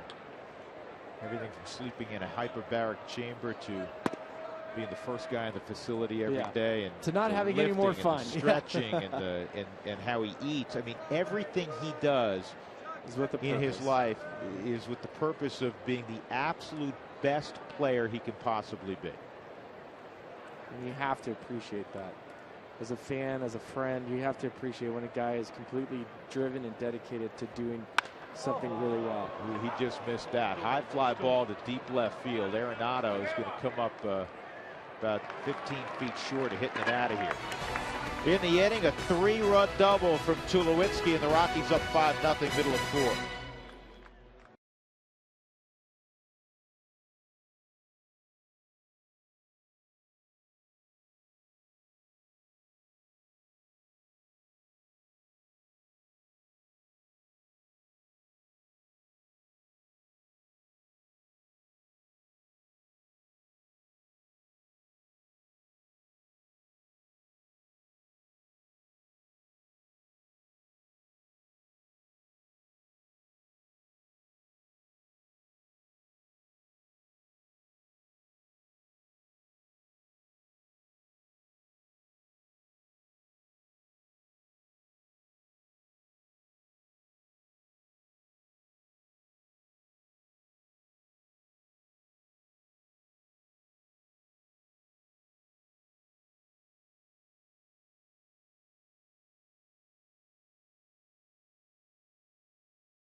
Nolan Arenado, two-time Gold Glove winner. He won it again last year, of course. And DJ LeMahieu won a Gold Glove at second base. Now, a week from today, after the Rockies game here on Root Sports, Rockies Weekly debuts for 2015. I got a chance to present, and I say in quotes, replica Gold Gloves to DJ and Nolan. As you can see, they're thrilled about their hardware that we gave them, but it's a lot of fun, and you'll get to see these guys beginning next week on Rockies Weekly. So I hope Drew and Spilly, everybody's going to check it out, because that was cool. Yeah, they seemed overwhelmed, Mark, with the presentation. I said, put it in your locker. You went down into the 5 and dime and spray painted a couple of kids' gloves? What'd you do there? It's amazing what Rust-Oleum can do for you. You just get it in as gold as you can. Cut a couple pieces of wood, gold screw. You know, the gloves are really Rawlings. They really are. They're T-ball gloves. That was the project in shop you didn't finish in 7th grade. Right. But now I'm good at it. So hopefully we do that more than once every year, right? You know what? You're going to have a lot of candidates. Look at that. Listen, I think the craftsmanship is outstanding, Mark. Got the Rockies Weekly baseballs in there. Yeah. It's pretty special. You know, Stu Cole takes a lot of pride. He walks around the Rockies clubhouse and facility pretty big because he's got 2 Gold Glovers in the infield. I said, why don't you get the guys to make you a keychain, right? Like a little Gold Glove keychain. Every year that you get a Gold Glover, you expect Nolan potentially is going to get another one this year. And DJ, I mean, once you win a Gold Glove, you're almost in line to win it again. Are you giving me a new project, Spilly? You got to make a keychain for Stu Cole. I guarantee you he will keep that on his keychain. That is on the to-do list for Rockies Weekly. Gold Glove keychains. There you go. For Stu. Okay. Breaking ball is popped to right. Drew Stubbs out there with his new glove that Mark described yesterday. Making the catch. 1 out as Aaron Hill is retired. That'll bring up Paul Goldschmidt.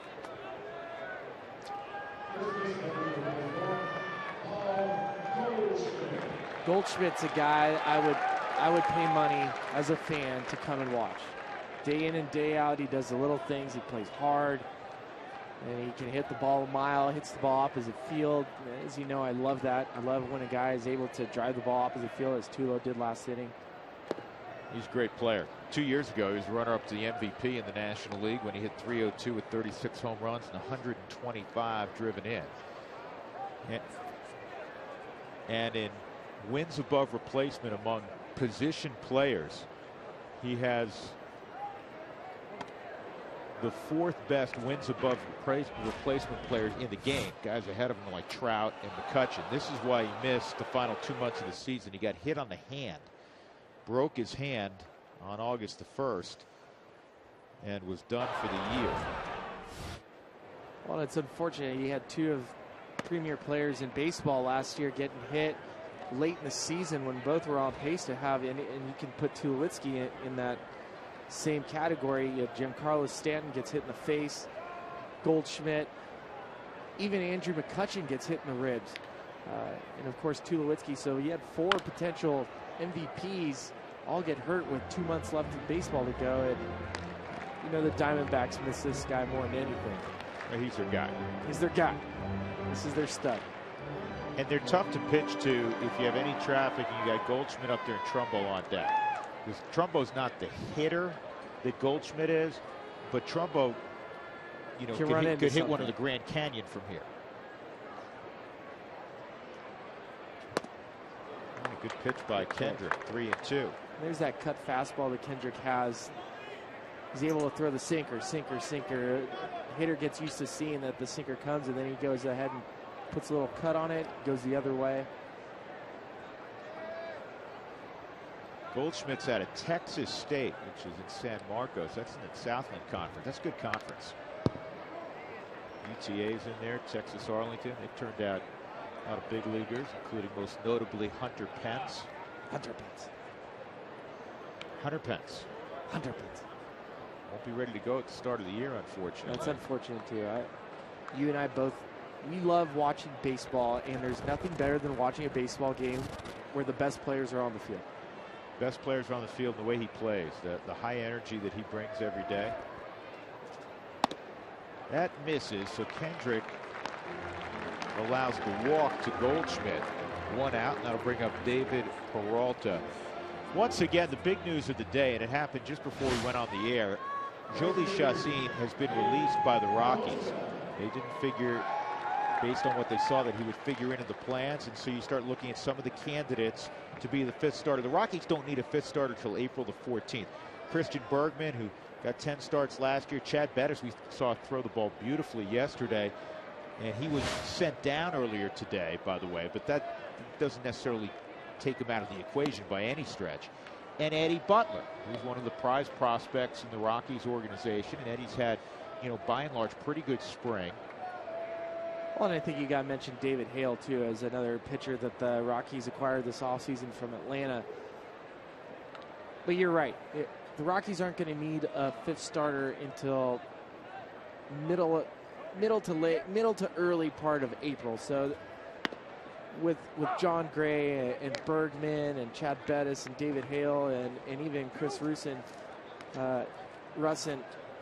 they're going to get opportunities to stretch out in the minor leagues and give the Rockies a chance to, now you can have that bullpen where you have 8 relief pitchers and you can have the 5-man bench, and then really make a decision 3 weeks from now versus a week or 10 days from now when the season starts. Well, John Lannon is in camp. I mean, there's guys that have done it, before. We'll see how it all shakes out. You got Aaron Laffey, Jared Jurgens, Brett Marshall. Brett Marshall was scheduled to be in the Cincinnati rotation. He got hurt right before opening day last year. And there's still players that have yet to be put on the waiver wire from other organizations. And the Rockies are going to be keeping their eye out, seeing if there's a potential starter that they like. There's going to be teams that will have a surplus of starting pitchers, and maybe you'll see a trade last week of spring training. Maybe you'll see some waiver wire pickups. There are some spots now on the 40-man roster where there's some flexibility for the Rockies to add a starting pitcher.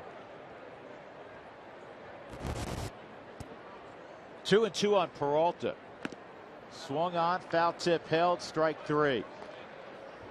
Looked like a cutter right there, and Kendrick punches out Peralta. 2 gone, Cody Ross will come up.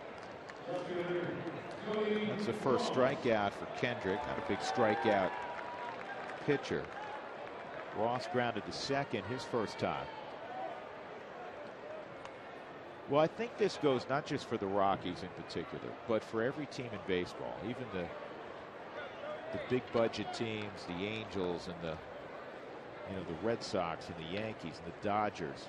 You have to have 2, 3, 4 good stories and a couple of unexpected stories, if you will, to get to where you want to go. To be a postseason team, you have to have a couple of things happen. More positive things certainly than negative. The players you expect to play well have to play well, and then a couple of stories. And for the Rockies, you point to the young guys. Can Gray and Butler have a big impact at some point this year? You point to those guys most obviously because of where they were selected and what they've done, at times in the minor leagues. And you're right. There's going to be some guys that we haven't even mentioned. It may not even be an Eddie Butler or John Gray. It may be somebody we haven't thought of yet. I always think of Major League Baseball, a great movie. Our stars are playing like stars. Our veterans are playing like veterans. We got some perennial all-stars in there. I always picture that. And it's right. It's the way that the game goes. You want your superstars to be superstars. You want to be surprised. And you want some of the veterans that you bring in to maybe regain their form or do something that they're capable of doing.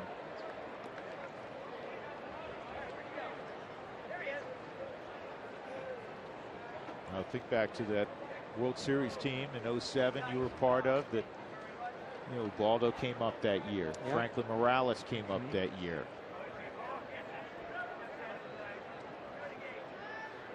I mean, at some point, nobody thought Seth Smith was going to have an impactful at bat in a playoff run, and Seth is taking pinch hits and getting Mr. Late Night. Mr. Late Night, and you don't expect that. There's so much about this game. It's so long that the marathon season, it's understated. It's understated how many guys it takes for an organization and a team to win. It's been understated, but it's been a good performance, and that's the work today of Kyle Kendrick. He's just grinding along. He's been very consistent, working quick. You can see the defense is enjoying playing behind him. 2-2, 2 outs in the fourth. Probably be Kyle's last inning. And this is playable. First base line. Lilleen comes down the line, makes the play. So Kyle Kendrick walked Paul Goldschmidt. He leaves him at first base. Nobody's touched second against Kendrick. 5-0 Colorado.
Five to nothing as we go to the top of the fifth inning. Who wants tacos? When the Rockies score 7 or more during any regular season game, you know the drill. Go to participating Colorado Taco Bell locations the following day between 4 and 6 to get your Rockies taco special. Liv Moss at Taco Bell. Upstairs with Spilly. I'm Drew Goodman. You enjoying yourself, bud? I'm having a great time. Thank you for setting me up. Make it nice and easy. I just like tee it up and I can work on my hands. Well, I know you can hit. Corey Dickerson's going to lead off here. It's been a good day so far for Troy Tulowitzki. Good day for Charlie Black. Good day for a lot of guys offensively, but in particular, they've driven in all the runs. They have, and they've taken quality at bats. We were laughing the other day that Tulo struck out 3 times, and today he gets 3 knocks. So, I mean, that's the game of baseball. That's the game of baseball, right? I mean, there's times where a guy's on fire, get a hit in 5 straight games, and then goes the next 6 games without even sniffing the baseball. That's why I love this game. Dickerson proving the point that he hasn't been able to have the spring training he wants. He's going to lay down a drag bunt right there. Work on little things that maybe you don't work on during the season, but now's a perfect opportunity to try it. That's why I always say, and you know this better than anybody, you have to be so mentally tough to play this game because I don't care how gifted you are. Troy Tulowitzki is gifted as anybody on the planet, right? He's going to have his 1 for 15s. Oh, yeah. Everybody will. And if you don't accept it, if you don't acknowledge the fact that the game is extremely difficult, and then you're just gonna go crazy. You can go mad trying to play this game where you're always thinking that I have to get a hit or that the game's easy. I should be going 3 for 10 every time. One of the top setup men for Arizona, Brad Ziegler's in there. It's a guy Corey will see quite a bit during the regular season, and he taters one to right. Take a good look. You won't see it for long. Corey Dickerson makes it 6-0. Guy tried to bunt. That didn't work out. The heck with it. Yeah. You know what? I love this. This is Brad Ziegler's first outing this spring training. He's trying to get into the swing of things. Has Dickerson with 2 strikes, and Dickey just fighting, trying to see a pitch up in the zone, gets one, and demolishes it out to right field. You can see Dickey's in that 2-strike mode where he keeps his foot on the ground. You see that right there, and the ability for him to pull the baseball. He's one of the few guys in Major League Baseball that hits the ball the opposite field on the ground and then still has the ability to pull the ball for home runs. Willeen grounds out to third, one gone, and that'll bring up Nick Hundley. Well, last year, Dickerson hit 24 home runs. That led the Rockies. And he did not, and he hit 312, did not quite have enough at bats to qualify for the official batting race, which was won, as you all know, by Justin Morneau.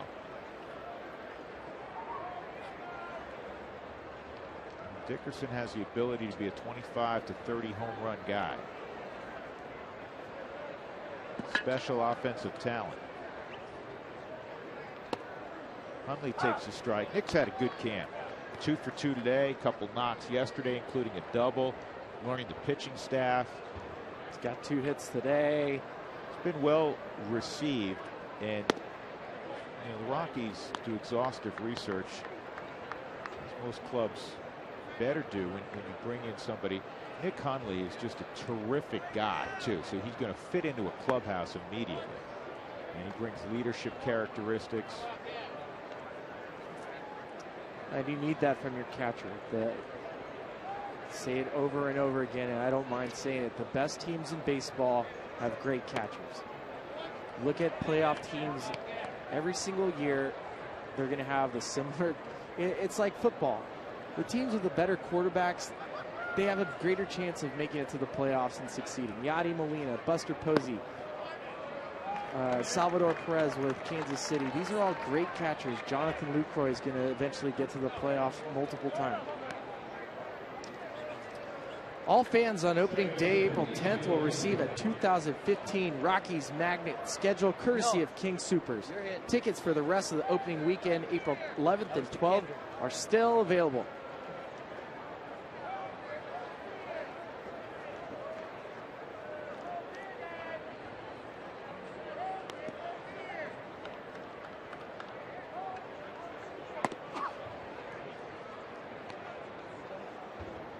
DJ punched a single through the right side his last time up, came around to score on the Tulowitzki double.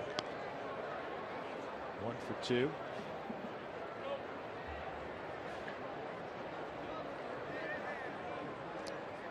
So you're right, Kyle Kendrick's done for the day. We're going to pinch hitter, and we see Rafi Bencourt warming up in the pen. Scott going shot. That's sweet. Nice hit for DJ. Well placed. Well placed. It's a swinging butt. A grown man hit that ball right there, Drew. It's a line drive to left. You kidding me? This ball goes about 77 feet. He had the perfect spin. Johnny does a great job with doing and manicuring the field. That's the Rockies field crew, keeping it fair. DJ will have to give him a tip later. Say thank you. Rafaeli Noah is going to pinch hit for Kendrick. 2 on and 1 out. Run in on the home run by Corey Dickerson. 6-0 Colorado. They've out hit the D-backs 10-2. I'd say that was an efficient day for Kendrick today. 4 innings pitched, 2 hits. Yep, outstanding day. It wasn't a ball hit hard against Kyle. One strikeout. Worked quick, was efficient. 2 singles and a walk, and as I mentioned, we were going to break. Nobody reached second base. And we'll hear from Kyle here momentarily. He's going to join Mark Stout.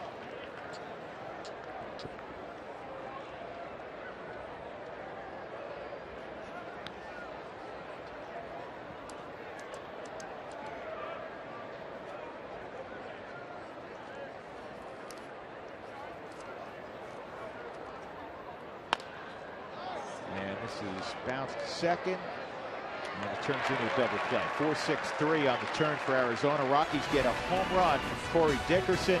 They have a 6-0 lead at Salt River Field.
That's a familiar face on the hill. You know, the number 63, Rafael Betancourt, takes over as Kyle Kendrick comes out after his effort. Lowered your ERA to 2.45. I know you're not about the numbers here, but what was it that you wanted to work on, and what did you accomplish in this game against the Diamondbacks? My off-speed stuff. You know, and this is the time of spring training where you want to kind of get, you know, kind of things going in the right direction, meaning just getting guys out. And today I really want to work on my changeup.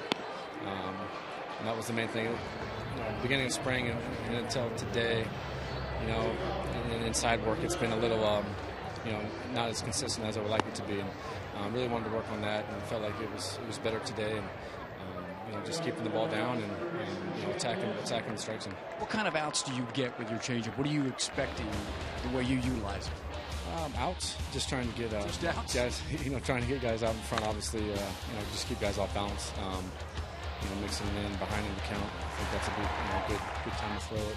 And you know, I threw a lot 2-1 today, changeups, and had some positive results, which was what I was looking for. Because if guys roll over, you know, and with this infield behind you. Yeah, those guys are pretty good out there. I'm excited to have those guys behind me, no question about that. And you know, they made some good plays, and I feel like they're going to be doing it all year. Kyle, first time a lot of Rockies fans got to see you here in Root Sports. Nice outing. Thanks for the time. Thanks, guys. Appreciate it. Let's go back upstairs. Drew, Spilly? Mark, thank you. It was a terrific outing for Kyle Kendrick, and you can tell he's understated, but he was pleased with what he was working on today and the results. Rafael Betancourt in a battle to continue his career. This guy's a warrior, man. He had Tommy John surgery just shy of his 39th birthday. Most guys who had a career like Rafi would shut it down, but he still wants to pitch, and he's battled all the way back. Last year he pitched in Grand Junction for a while and then moved up to Colorado Springs toward the end of the regular season for AAA. And he's had a solid camp so far, and according to Walt Weiss, he is in the mix. You gotta love that. And he's fat, he's fought, he's grinded, he's getting that fastball up to about 91 miles an hour. That's where he's sitting right now. He's always had that great changeup. He just, especially with Rafi, almost being 40 years old. Good pitch. Good pitch. Strike three. And listen, Rafi's probably a tick off from where he was, a couple notches down. He's not 93, 94. He's more, you know, 89, 91 now, but he's always been able to locate. Look at that location right there. Jake Lamb has no shot.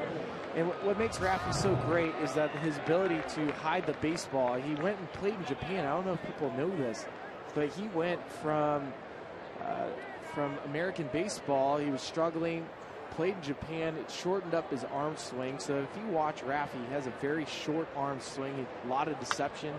So it kind of makes the 91 mile an hour fastball feel like it's 95, and then of course it makes the changeup that much better. And he started throwing the slider more in the last couple of years when he was healthy. I mean, he used to throw the fastball about 80% of the time, and he's working right now, folks, at 91. So it's not like he's trying to finesse it up there. There's still plenty of arm strength. Blackman retreating in right center field. Charlie will make the catch shy of the track, 2 outs. Rosewish retired. That'll bring up Nick Ahmed.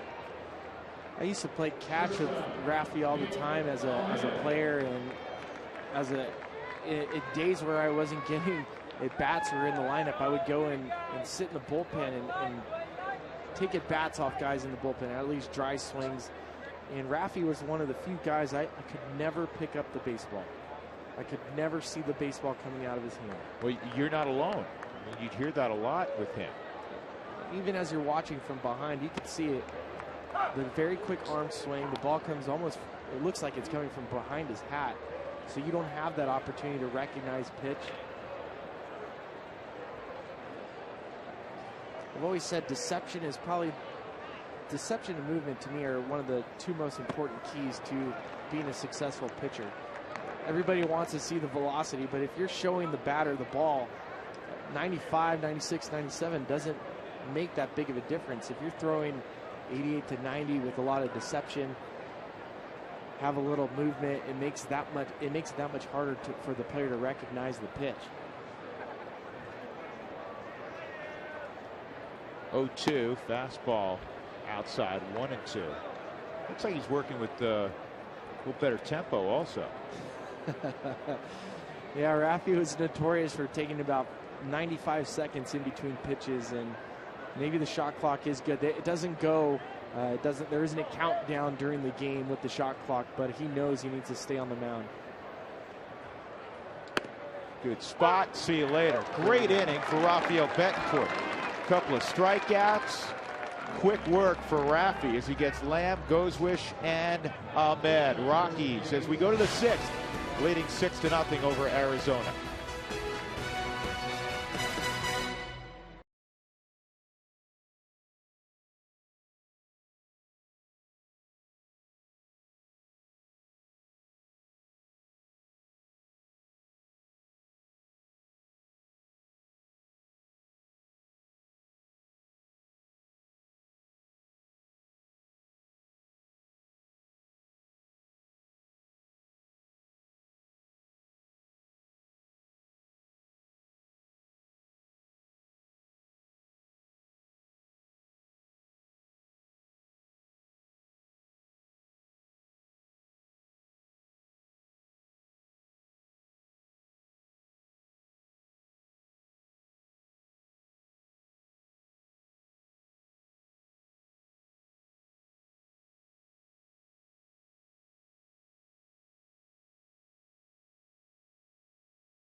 After today's game, as the Rockies you'll see the Rockies, Ubaldo Jimenez, 2010, throwing that no-hitter in Atlanta, Georgia. That's after the ball game today with the Diamondbacks, right here on Root Sports.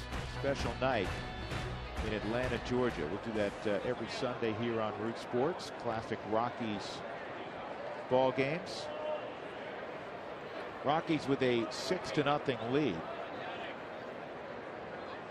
Charlie Blackmon's going to lead it off, and Oliver Perez, who's reinvented himself, former starting pitcher years ago, came up as a kid, a hard throwing kid with San Diego, and he did a terrific job as a setup man last year with Arizona, and he's one of the locks in the bullpen in front of Addison Reed. Well, he does a lot of things on the mound that as a hitter frustrates you. He'll change tempo. He'll do it like what Troy Hawkins will do. He'll quick pitch you. He'll spin. He'll go different arm angles. And from a lefty, from the left-handed side, it makes him very effective, especially to a guy like Charlie Blackmon. Charlie had doubled to drive in 2 in the second. He walked and scored in the 4th, so 1 for 2 officially.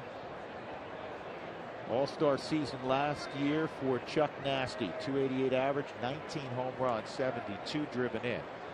These are big numbers for a guy that typically leads off. Paints there, 1 and 2. He still has a good arm. I mean, he doesn't throw quite as hard as he did when he was 19 or 20, but still runs it up pretty good, and he hides it. He hides it, and watch. He might go a quick pitch on Charlie Blackmon. Nobody's on base. He might do a Louis Tiant turn. Goes with the slider. So I think when LaTroy does that, it's got to throw your timing off. I've had it happen to me. And at times pitchers do things that help you out, making you hyper-focus. Whoa, he's going to speed it up on me. Matt Herges was a player that I played with he would go slide step changeup.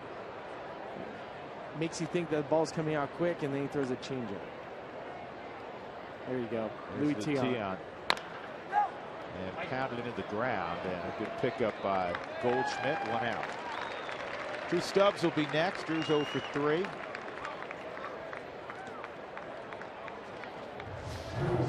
There you go. Watch this Louis Tiant. This is just a mess with the hitter. You don't know what he's going to throw. He comes at him with the fastball.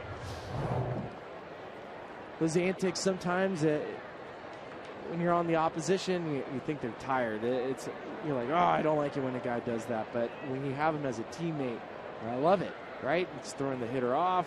It's frustrating the hitter.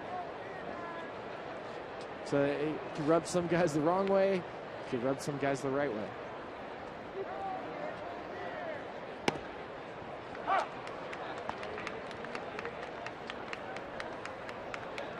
As a hitter, I can't do any of those moves. I can't have like a crazy leg kick, can I?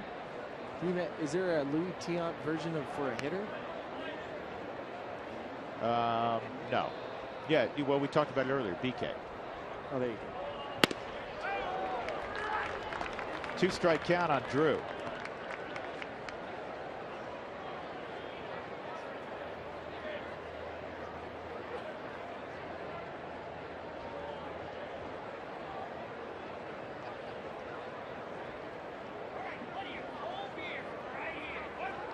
There's a pause. Strike 3. Buy a 10-game sweet package, which includes opening day plus 9 other games. Availability is extremely limited, so call today.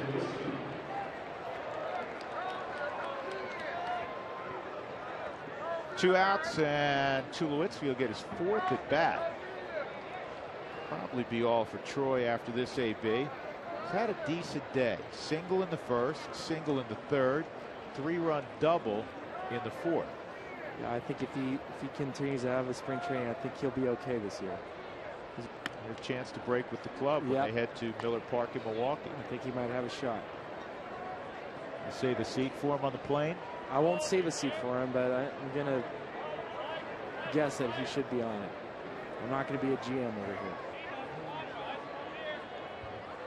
So there's the quick. He went quick on it.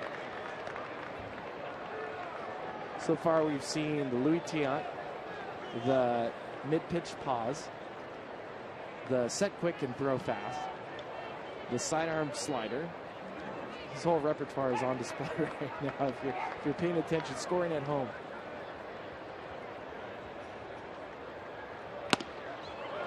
Yeah, spring training, you want your late inning relievers to work in the middle innings, because then they're assured this time of year that they're going to face major league hitters.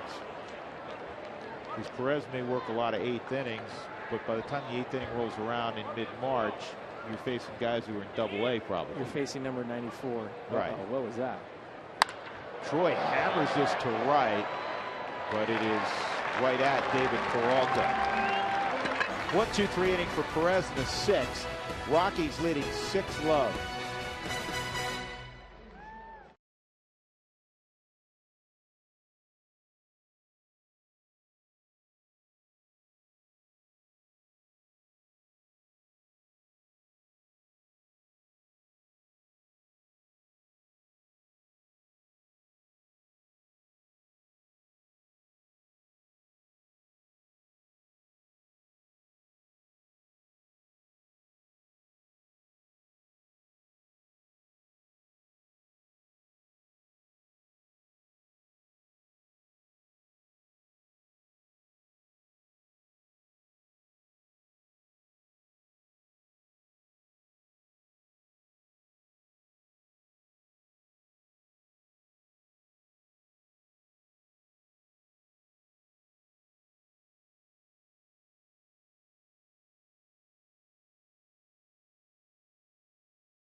Inning from Rafael Betancourt, 6-0 Colorado. And in the penultimate game of 2014, LaTroy jogged in from the bullpen. It was career appearance number 1,000 for LaTroy.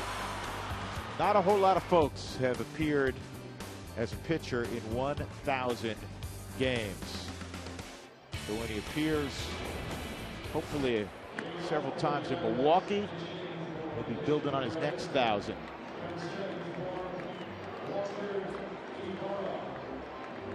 Let's go down to the dugout area again. Mark Stout is with Charlie Blackmon, who had himself a good ball game. Yeah, we were just joking about how Troy Hawkins has appeared in 1,000 games. You're like, I think I have 1,000 ABs in the bigs. Maybe it just barely if I got them. Betancourt, Hawkins, Oliver Perez. And if you can pitch, you can pitch, right? Yeah, these guys are old, but they're still doing well and being competitive. I mean, both of those guys, all three of these guys have looked good so far. How's it going, Charlie? You homered yesterday. You got to turn on one today with some ribbies and some guys on base. I know you want to go opposite way, but you go with the pitch, right? Yeah, that's right. It's all about getting back and being competitive, getting in the box, seeing the pitches, reacting, as opposed to hitting BP. So it's just part of getting back into it, playing the game. Does it seem different this spring training?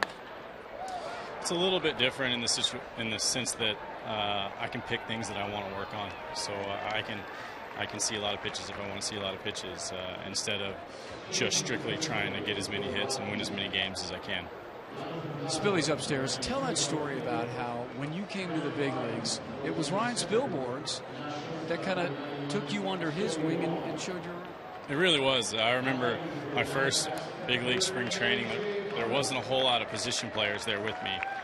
So I felt like I was kind of on my own. You know, it's a new clubhouse, new guys, and it's easy for a lot of those veteran guys to look at the young guys and think, man, you know, is this guy really going to help us this year, or is he just here because he's on the 40-man roster?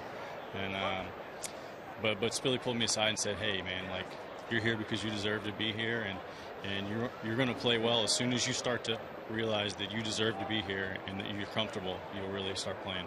That was invaluable. I mean, that meant the world and really helped me relax and get comfortable around the guys. Chuck, the beer looks great. Great to see you. Good luck. Thanks a lot. Appreciate it. Guys. All right, Mark, this ball's blasted to center field. It's going to short hop the fence, and A.J. Pollock will have a double. Been a productive 24 hours for a guy that you helped mentor, though, in Chuck Nasty. Yeah, one of those things that you don't think that when he tells that story, it obviously means a lot to me, too, because you try to say things to help players, and I don't remember doing it like that, but it's part of being a teammate. And Larry Walker said it to me when I worked out with him in 2003. He says, at some point, if you make the major leagues, there's going to be a point where you need to decide that you belong. And once you belong and you have that confidence, you'll end up being a big league player. So it wasn't even my information. I was passing it on from Larry Walker. And, you never know when you have an impact on somebody. You never right? know when you have an impact. And this is to deep short. Wong with a great pickup and a terrific throw. Wow. Joey Wong making like the guy he replaced. Who is he playing? Who's playing at short before Joey Wong? Oregon State. He's been a utility infielder throughout his career so far with the Colorado Rockies. Look, great backhand. He even slips right here, is able to get that throw off right on target. He robs Aaron Hill. 2 gone, and that'll bring up Paul Goldschmidt. That was a great play. That was a great play. Goldschmidt today, ground ball to short and a walk. The only walk allowed by Kyle Kendrick. Kendrick 4 shutout innings, couple hits, 2 singles. That walk and a strikeout. He pitched very, very well. Rafael Betancourt, a real quick and efficient 5th inning. Couple strikeouts for Raffy, both looking.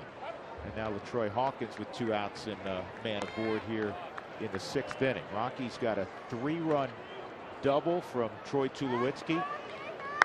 A 2-run double from Charlie Blackmon. Also a home run from Corey Dickerson. Yeah, interesting too. Charlie done with his interview with Mark and a lot of guys. And there's nothing wrong with it. Spring training, you know, they'll take it to the locker room when they're done and maybe lift or you know, finish whatever they have on their agenda workout wise for the day and move on. But Charlie's electing to watch a little more baseball. That or he's just waiting for this inning to be over with so he can run down the line. Yeah, there could be that also. It's still the time of spring training where I want to see who's going to come out of the pen for the D-backs. There might be a guy that you might get a chance to see that you might face over the course of the year. This is an opportunity. It might be a minor league guy that you won't face until August, but at least you get a chance to log in your brain. Oh, I remember this guy. I saw him in spring training. He had a good fastball, or he was wild, or he went to a slider a lot. It gives you an opportunity to get information. Information for baseball players is key. Here's 2-1. Fouled off. This guy's a modern, I don't know if he's not a medical miracle. He's always been healthy. He's just a marvel because Troy still throws 93 to 95 miles an hour. Was it Satchel Paige was a rookie at 51 years old? Still dealing. Oh, man. I mean, he's just been blessed with being long and lanky and just having that arm, that great mechanics, his follow through. He eats well. He's never drank. He's never drank alcohol over the course of his career. He's kept his body like a temple. 2-2. See you later, Paul Goldschmidt. That was beautiful work by LaTroy Hawkins as he poured that over the outside corner. And he has a real good outing also. Rockies up 6-0. We move to inning number 7 next.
Plenty of Rockies fans here as the Rockies taking on the Diamondbacks at Salt River Fields, the park that they both share. Evan Marshall was really good last year out of the bullpen, 57 appearances, a 2.74 ERA. He'll get an inning of work against the Rockies in the 7th inning, the product of Kansas State University.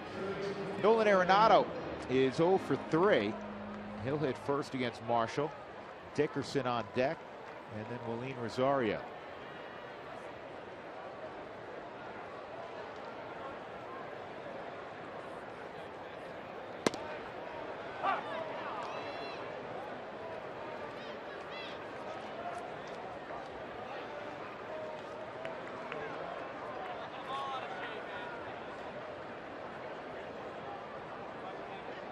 Here's the 0-1 on the ground, foul. 2-strike count.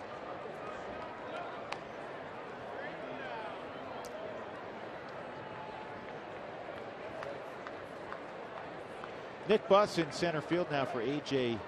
Pollock.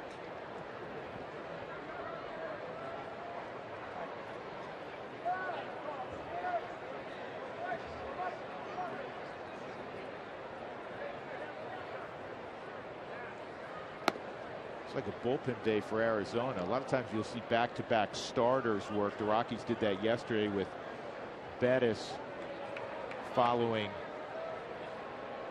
not starting the game. He followed up. What am I doing blank? How am I doing a blank? Who pitched yesterday? It's Chacín. Yeah, Chacín pitched Bettis. yesterday. Thank you. I'm thinking back to when De La Rosa pitched on Friday, but I knew it wasn't De La Rosa. Kevin Cron's at first base. But Robbie Ray got 3 innings of work in, and then it was Schugel, Ziegler, Perez, and now Marshall. Left center field, pretty well hit with one hand, and Cody Ross makes the catch, 1 out.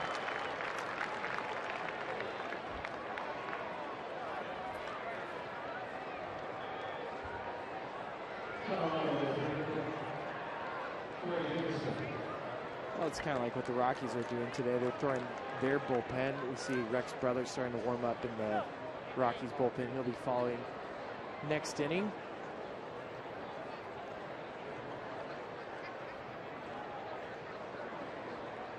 I think Ottavino today is on the road. It's in the split squat game.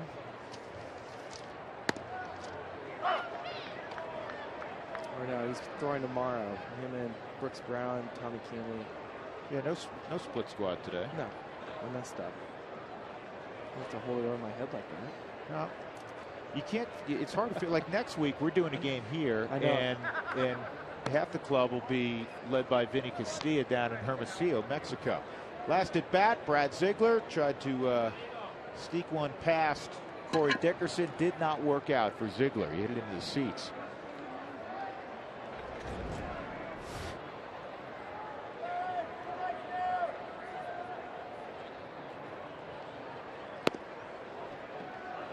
Two and one, heavy sinker missed. What's amazing to me about Corey Dickerson, if you look throughout the game of guys that have the potential to hit 20, 25, 30 home runs, they're not guys that hit the ball the opposite field, especially hard ground balls the opposite field, and Corey's that anomaly. You almost think of power hitters as being pull only. Can only pull the ball. Well, you can see if you look at the Diamondbacks defense right now, they're set up like there's no pull, there's no shift. They're respecting the fact, and if you get a chance, and we can take a look at Jake Lamb at third base. He is sitting in the 6th hole where he likes to hit the ball. No, it was one of the focuses. We were talking to Corey this morning during batting practice.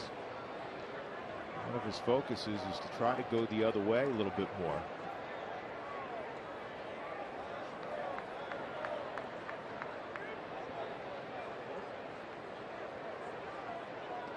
So you can see Jake Lamb is sitting in that 6th hole, so that's in between third and short, and he moved himself promptly to where Corey will hit the ball the opposite field.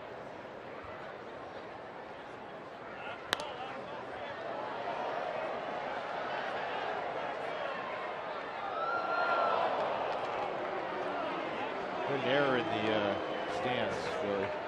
They should boo him. Boo. Who made that play, or who didn't make the play? Not sure who didn't make it, but the gentleman who's early for Halloween in the orange costume has the rock. He has a rock in his hand? Got the rock. Yeah, I've been booed many times in my career, and I find it only fitting to boo them back. Boo them back. 10 hits for the Rockies, just 3 for the Diamondbacks, make it 11 hits for the Rockies. That boy's Dickey may try to stretch it. Here we go. Throw to second. Not going to get him. Lead double for Corey Dickerson. Never too early to see that. You love that. You love that he plays with his hair on fire. Hits the ball opposite field. Look at where that ball is. There's not a lot of guys in the major leagues that can hit that pitch. See, he has limited head movement, gets his foot down, drives it in the opposite field, but then keeping his eye up, looking at the ball, seeing that the outfielder is running to his right, never stopping his stride. He's running from out of the box, thinking double, gets there pretty safely. Just in one play, you can see all the things that make Corey Dickerson so dynamic. Here's Willeen. 1 for 3 inside. Willeen singled, scored back in the second inning. Came around on the 2-run double by Charlie Blackmon. Cargo getting the afternoon off. He played Friday and Saturday. 4 hits over 2 days of work.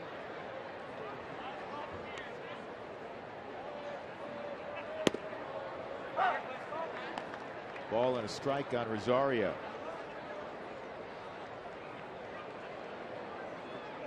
Again, big news today. Jolie Chacín released a couple of hours ago. Rockies felt like he was not going to make the ball club with the way he had been throwing. They wanted to give him an opportunity to sign somewhere else. And Rosario bounces it to third. Dickerson committed a cardinal sin there. He just ran into an out. So good base running and then not so good base running. That's why we're going to read this promo right here. Live Rockies baseball is back in 2015 with MLB.com at bat on your smartphone or tablet. Stay connected with live radio broadcast, stats, news, and more. How's that for protecting the player? Nicely done. Well, I think Corey would tell you that was an oopsie. Nick Hundley with Rosario at first. Just can't point this out enough. Double steal earlier in the game, pulled off by Willeen Rosario and Nick Hundley. You love that. I like it too. I like seeing Jeff Bridich sat in this booth yesterday and mentioned how the Rockies want to be more aggressive. And you're having your catchers double stealing and getting themselves in scoring position. It ended up being a big inning. Ended up creating a lot of 3 runs. That's when Charlie Blackmon hit his big double. It puts more pressure on the defense. They have to think that maybe these guys are going to try to run. Right now, Rosario is not going to steal 6-0 late in the game.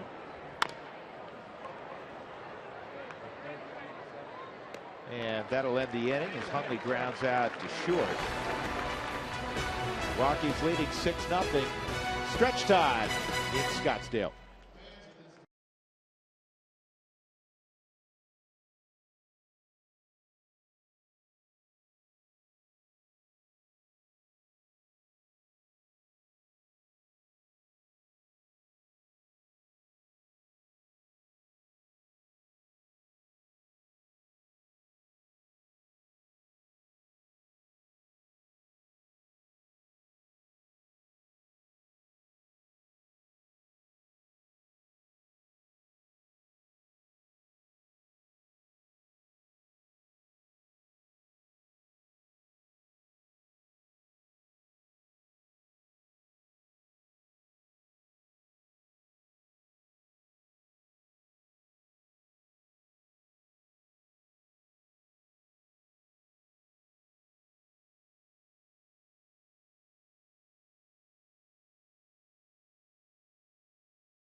Well, the fans just enjoyed the 7th inning stretch. Rockies leading 6-0 as we go to the bottom of that frame. It's March Madness time. We're down here at spring training, and a lot of people talking about college basketball. Like Walt Weiss, who went to North Carolina, big Tar Heels fan. They advanced with a win last night over Arkansas. They're going to have to play Wisconsin. I asked the skipper if he had to put somebody in, if he had to draw up a play and have a guy be clutch to hit the game-winning bucket in hoops, who would it be from the Rockies? Well, I tell you what, Nolan's been pretty darn good in those situations. He's pretty clutch. We might set something up to let Nolan come off a pick and hit a 3. How about if somebody had to be on the line and they had 1 or 2 free throws to tie the game or win it? Who do you think would be best in that situation? I think that's got to be your closer. I think Hawk. He's got the the ice water in his veins. So I think he's at the. We'd like to have him at the free throw line, taking a couple free throws to win it. Answer from Walt Weiss. Drew and Spilly, when I asked him initially, he was thinking about it. He's thinking North Carolina-wise, and he goes, well, that would be number 23, Michael Jordan. And I said, no, I'm talking about the guys on your baseball club, not on the Tar Heels. But that was his answer, having a little fun with the skipper. Well, Mark, as you know, when Walt was at Carolina, right, yeah. 23 was there also at Carolina. Yeah, we're all around that same time frame, as you know, Drew. But how could you not answer with Michael Jordan, right? So he picks Nolan and then LaTroy. I don't know who you guys would go with. Maybe you can throw a few names around. LaTroy was a really good high school basketball player. LaTroy had opportunities to play college basketball. I think if we don't mention Tulowitzki played high school basketball. And was outstanding. He would get upset with us. First pitch from Rex Brothers, and it's lobbed into left center field. One out. We have some changes to tell you about. First, we'll start with Rex Brothers. Rex working on some mechanical things, and this will be his fourth game, at least in fourth A game this year. Getting a quick out there. Ryan McMahon, who's one of the top prospects in the Rockies organization, left-handed hitting third baseman who has tremendous power. Ryan Castile, who catches and plays first base.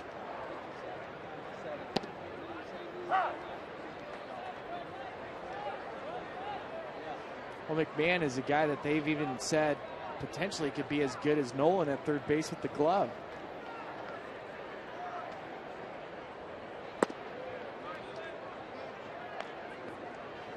Brandon Barnes last inning came into center field, got the purple glove working. It is nice. Going back to McMahon last year in Nashville, this is a second rounder. He had 282 with 18 homers, 102 RBIs. That reminds me of Ian Stewart from a couple of years ago, the type of numbers he put up.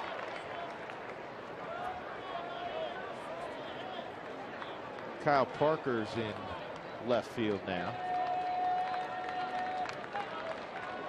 Cody Ross comes out after getting the base hit.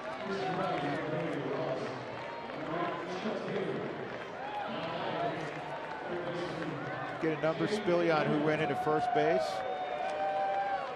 No, I didn't.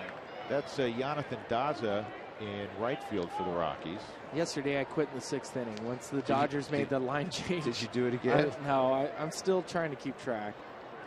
You got Daza in right, Barnes in center, Parker in left, Wong at short, McMahon at third, Castile at first. You lost me after Daza.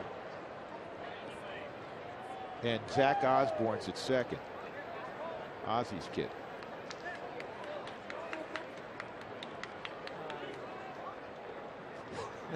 Ozzy's kid. Yeah, you got 5 seconds oh delay my there. Gosh, yeah, I was on a second delay.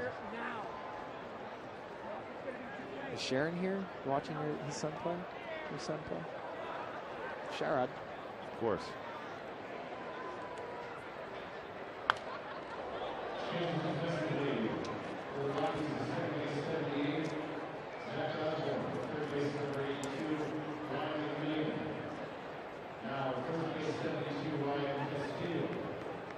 Rex was saying that he spent the entire offseason working mechanically with his brother, just playing games of catch, and how much pride they took in it. And I think he wanted to get back to not having the long arm swing that he had last year that threw him off mechanically.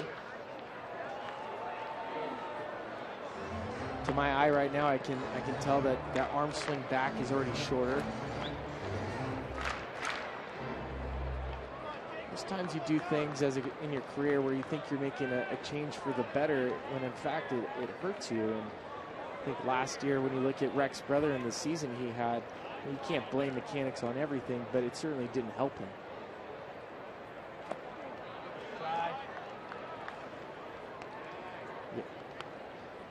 Dustin Garneau's catching now for the Rockies.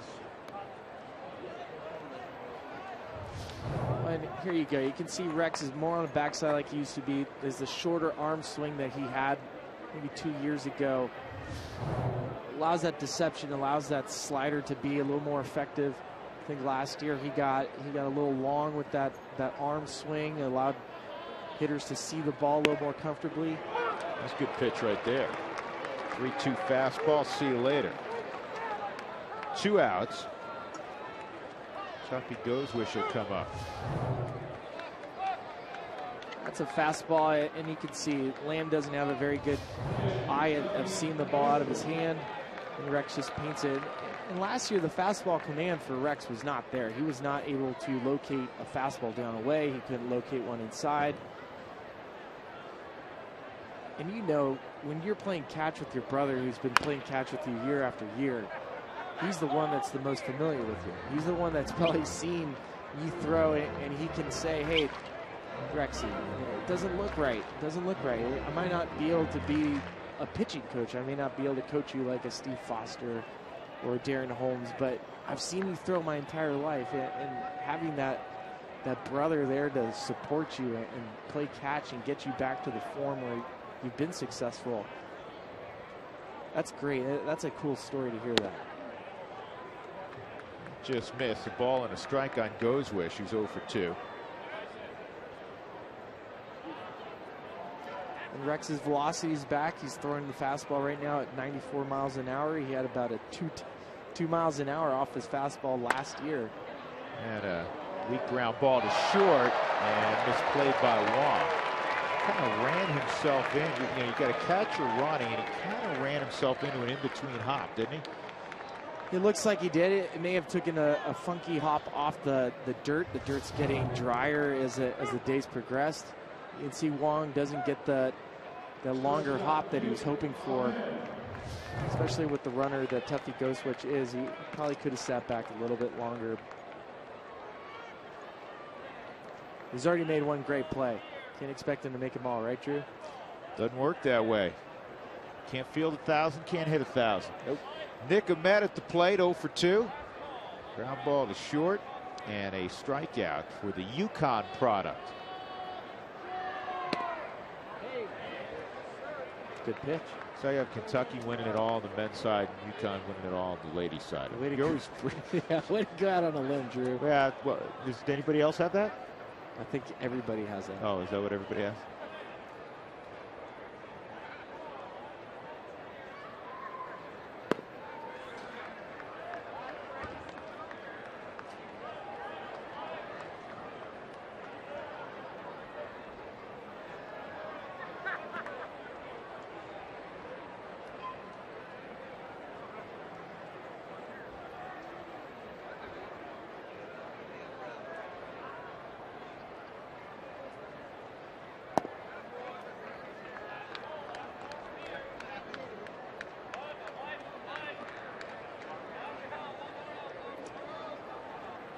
This is good for Rexy. You know, you don't want to see an error, but a little extra getting some traffic on, making him work for these pitches, kind of gets you back in that sense of meaningful innings. It's spring training, up 6-0, but this is where you can get your mindset right and really get the feel that you're back in the 8th inning and potentially closing a game or having the situation where the game's on the line.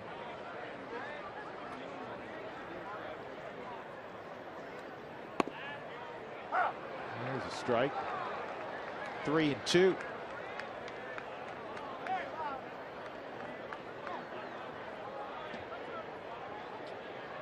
The velocity's back. You can see it.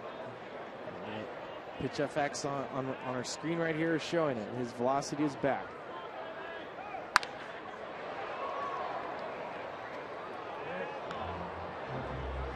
Another mid-90s fastball fouled off by Nick Ahmed.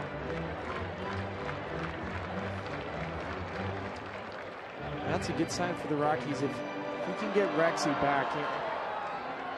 2 years ago, the numbers he put up were historic, especially at Coors Field. It's not saying that you always have to go and repeat that, but just a consistent, good Rex Brothers makes that bullpen so much better. And he gets a fly ball to center field, which should end the inning. Brandon Barnes shielding his eyes, makes the catch, and it was a solid outing for Rex Brothers. Good outings for all the pitchers this afternoon.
4 this afternoon with Mark Stout and Ryan Spilborghs. I'm Drew Goodman. Let's take a look at today's CenturyLink What's Next.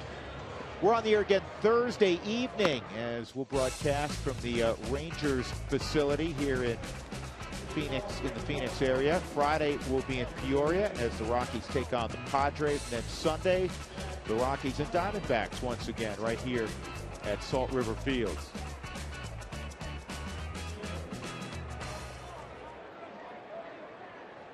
Tim Crabb takes over, non-roster invitee for the Diamondbacks. Last year he was pitching in the Reds organization in Louisville.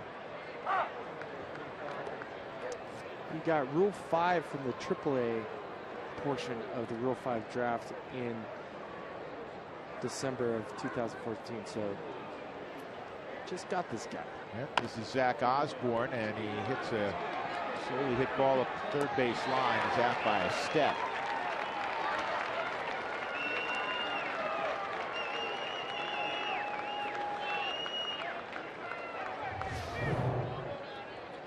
I was hoping we get to play some Crazy Train if he got a hit right there. Running up. Good quick throw to get him out. Ryan Castile will take his turn. Oh, it was Pacheco that made the play. Nice, Jordan. That a baby JP, huh? We had Stu Cole giving him some love over there. Yeah. Uh-oh, that's Make good. a play. That's good. No, I don't want to. You catch it. You can't reach it. Oh, my goodness. I was so nervous. What'd you think of the effort? It's good. It's good effort.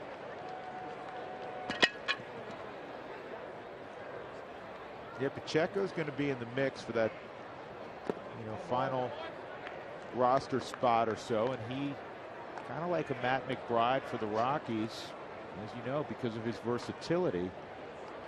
Chip Hale likes the fact that you can put him at second, you can put him at third, you can put him at first, you can put him in the outfield, you can put him behind the plate. He's quality at bat. He's going to Take and hit. He can hit. He can handle it. He can bunt if he has to.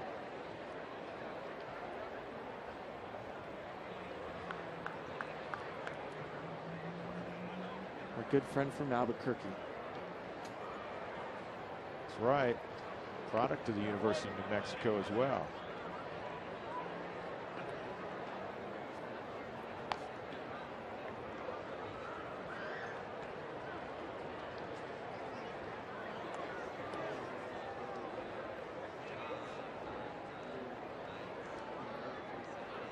Ryan Castile hit 16 home runs last year in Tulsa. And he hits a high fly ball to pretty deep right field. This is really carrying. Wow. Got a step in front of the wall. Off the bat, I didn't think it was going to carry like that. No, not like that. People have been mentioning that Castile can really swing the bat. He could play catcher, play first. And they said that he's got some pop. Ball came off the bat. I didn't think he was going to have to run so far back, and he took it all the way to the wall. 2 outs, nobody on. Brandon Barnes will get his first AB.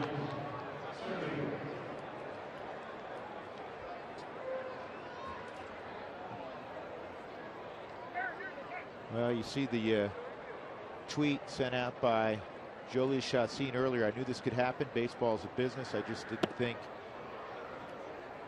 Oh, it came off the screen. Oh, this was not from Jolise. I'm sorry. That was not from Jolise.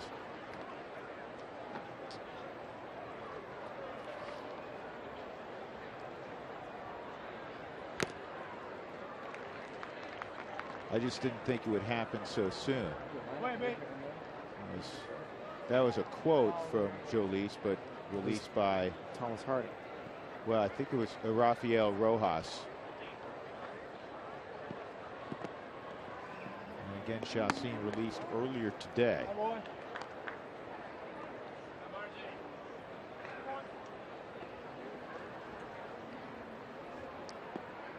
Two balls and a strike for Barnes.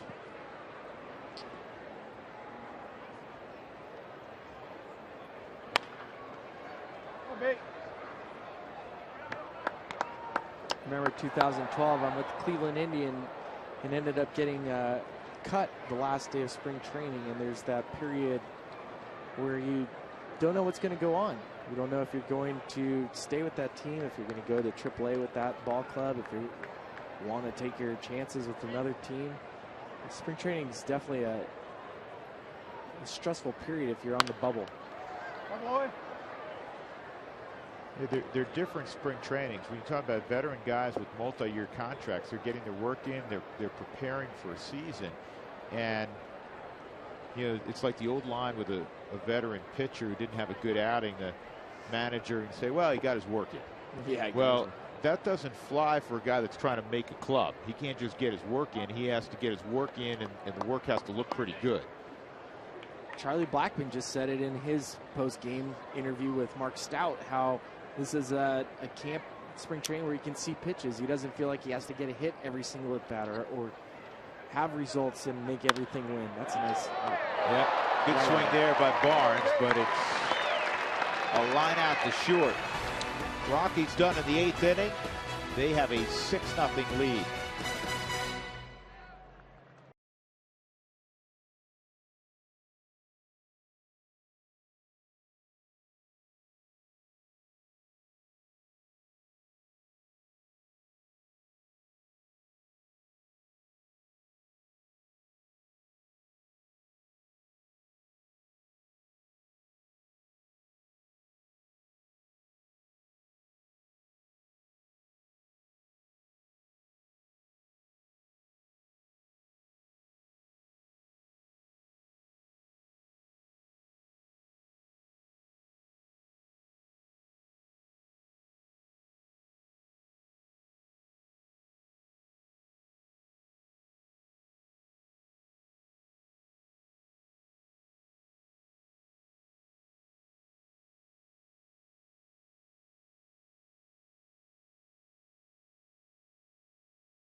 Reproduced or retransmitted in any form, and the accounts and descriptions of this game may not be disseminated without the express written consent of the Colorado Rockies. Rockies up 6-0. Drew Goodman, Ryan Spilborgh's upstairs, and a busy Mark Stout around the Rockies dugout. Mark? Rex Brothers had a clean inning here today. We're talking a little bit on the air. Spiller was mentioning your arm angle or slot. Is that a little bit different from that, or what have you been working on? Athleticism, bringing the athleticism back to my delivery more than anything, and ultimately that translates to a shorter, quicker arm and translates more life on the ball and better action on breaking stuff. So that was something I tried to get back to in the offseason. You also mentioned that you worked out with your brother, which, you know, sounds cool on paper, but you guys took a little bit of a different approach to that. Other than, I mean, it's always cool to throw with your brother. Yeah, it was a good experience, and I think you have that brother camaraderie. And we challenged each other a little bit, so you know, and we know each other very well, obviously. So it was good to work out with him and share some of the things that I've been through with him and kind of what to expect coming into his first spring. So that was a neat experience. We missed each other a couple times throughout high school. We always missed each other by a year, and then college missed each other by a year. So it's fun to finally get to play with him. What's his? Where is he now? I know that people may remember the Rockies picked him. He's in our minor league system. Yeah, he was in Grand Junction last year, so he's here and you know, getting his work in like everybody else over there. So he's enjoying it. Last question, I got to ask you about Rafael Betancourt. I know he's close to you. I mean, I haven't seen him pitch since he had Tommy John. He looked like the same Rafael Betancourt.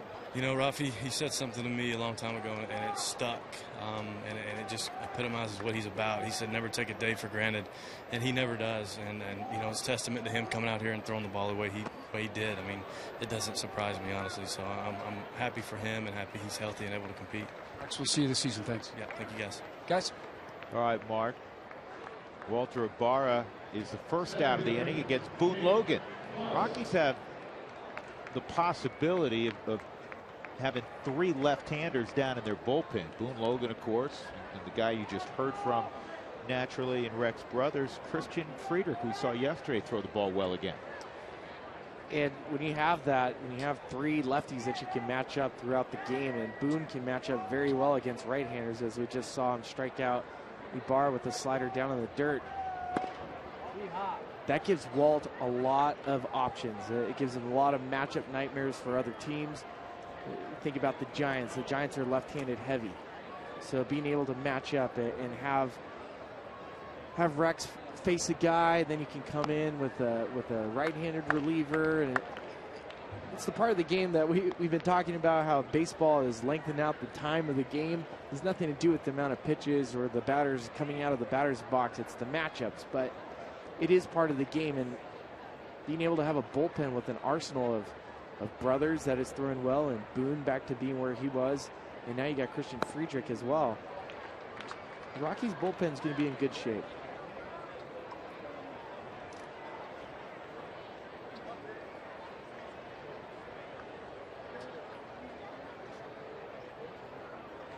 One and two on Bus.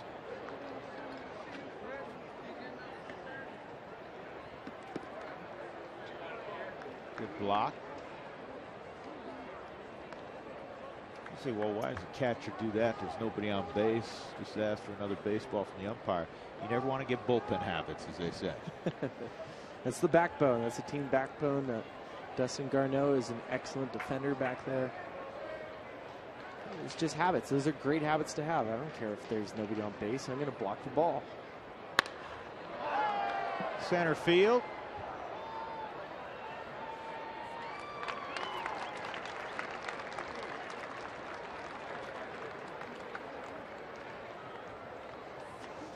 Opening day rooftop and rock pile tickets go on sale at this Saturday at 10 a.m. Parking lots open at 8 a.m. with wristband distribution starting at 9:30. There will also be a rooftop party from 10 a.m. till 3 p.m. with drink specials. Come watch the NCAA tournament, win Rockies opening weekend tickets, and other prizes.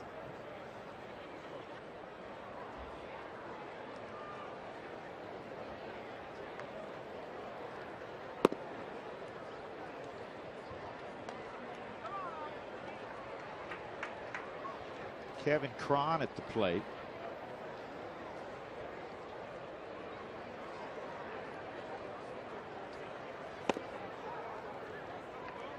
Ball and a strike. First debut for Cron. Came in at first base, couple of innings back.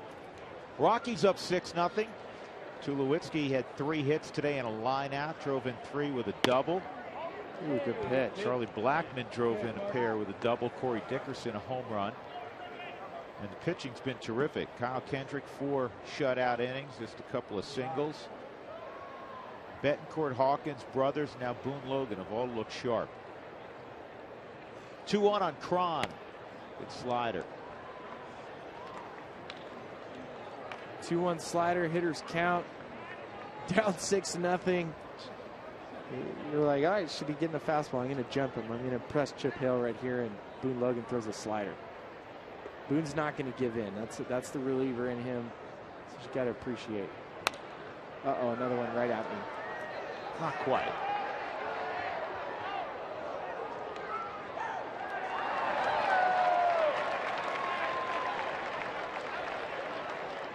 How many foul balls have you caught in your career, Drew?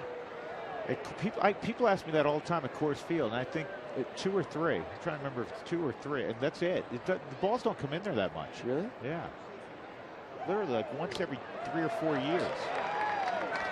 Good inning for Boone Logan. He gets a strikeout of Cron, and we'll go to the 9th inning. The Rockies up 6-0 on a gorgeous Sunday afternoon in Scottsdale.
for the Rockies, and no runs on just 5 hits for the Diamondbacks. Dickerson a solo home run, Tulowitzki a 3-run double, Blackman a 2-run double, Pollock a couple of hits, but the Rockies pitching's been outstanding.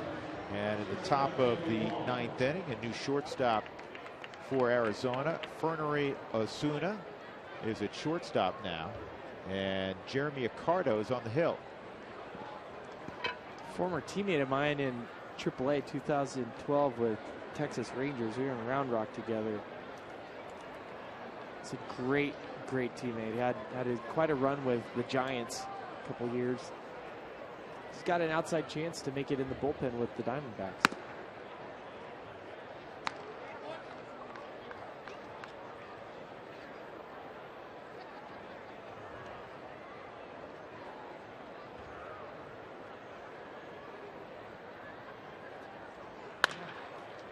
On the ground, 2 hops to second base. Off the bat of Joey Wong, 1 out.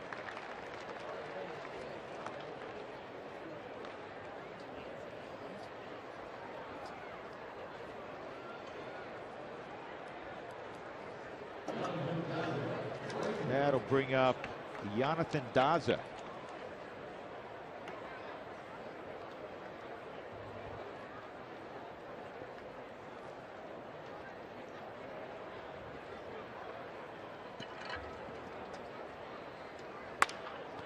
Baby, I always enjoy. Go up there hacking, right? Yeah, you're up there hacking. It's been in the Dominican League for the last 3 years, the Rookie League. He was in Grand Junction last year. I'll tell you what, this kid hit 370 last year and 192 at bats at Grand Junction. Yeah, So that 4 home runs, drove in 35. Good inside-out approach there. He's going to end with a ball in the glove in right field, but he had a pretty good path to it, didn't he, Spilly? It's a great path. He ran well out of the box. Sure, we'll see him down the road. Yeah. Speaking of seeing a guy down the road, I'm going to assume we're going to see this guy down the road. Yeah, you're going to see Ryan McMahon down the road. I'm looking at, you talk about big numbers that this kid's capable of putting up. Another third baseman out of Southern California. I have a high school in Southern California. The Rockies have had a lot of success with high school third baseman from Southern Cal, huh? Nolan Arenado, Ian Stewart. Ian Stewart didn't pan out quite the way everyone hoped, but he still had quite a productive career as a Colorado Rocky.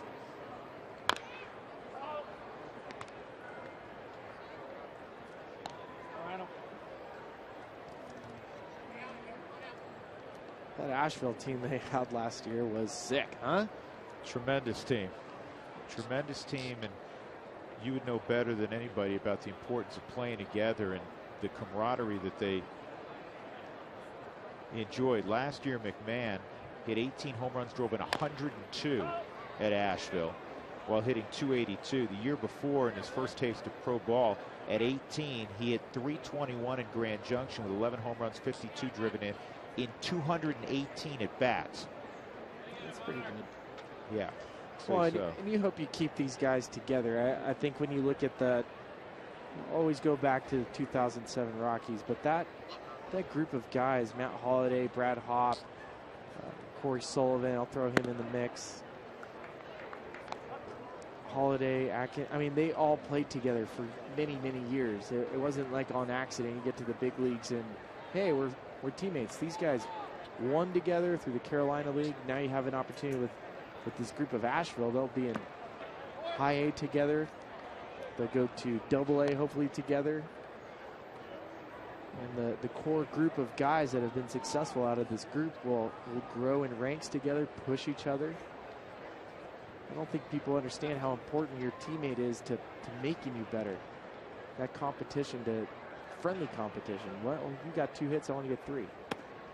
Good eye is behind 0-2. It's now a full count.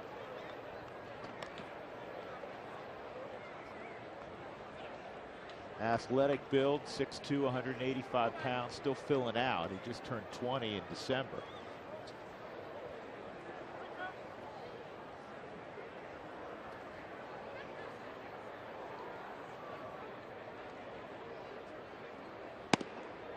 And And a good at bat. So McMahon walks with 2 outs, and that will allow Kyle Parker to hit here in the ninth.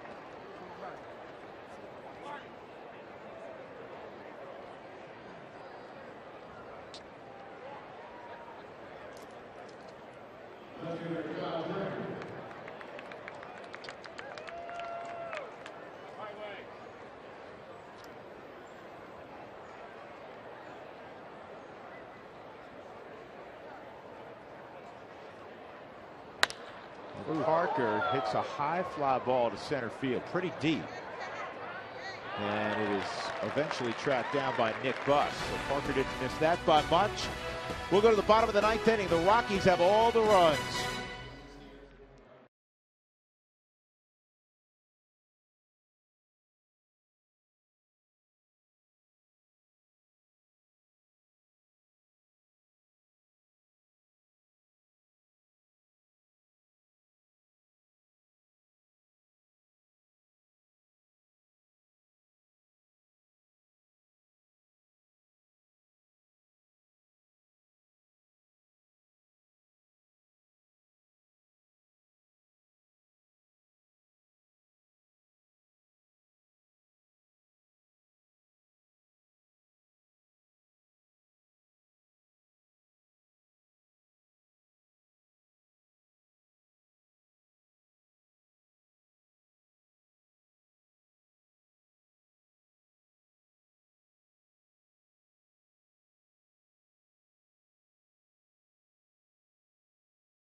Outs on a sun-splashed Scottsdale afternoon.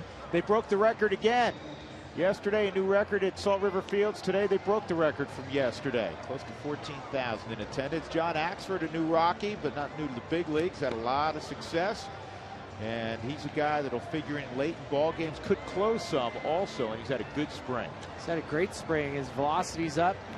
Talked about increasing velocity in the Rockies bullpen versus last year, trying to model themselves after Kansas City Royals, where you're facing 3 guys towards the end of the game with Wade Davis and Greg Holland and Ventura all throwing 95, 96, 97, 100 miles an hour. The Rockies have tried this offseason with getting Jairo Diaz, adding John Axford to bump up those velocities. And look, hitting speed is 88 to 93 miles an hour. When you start getting over those numbers, you're going to have to guess, and it makes it uncomfortable. Axford's been throwing about 95 miles an hour throughout this entire spring training. Here's Jordan Pacheco, our old friend at the plate. He takes ball 1.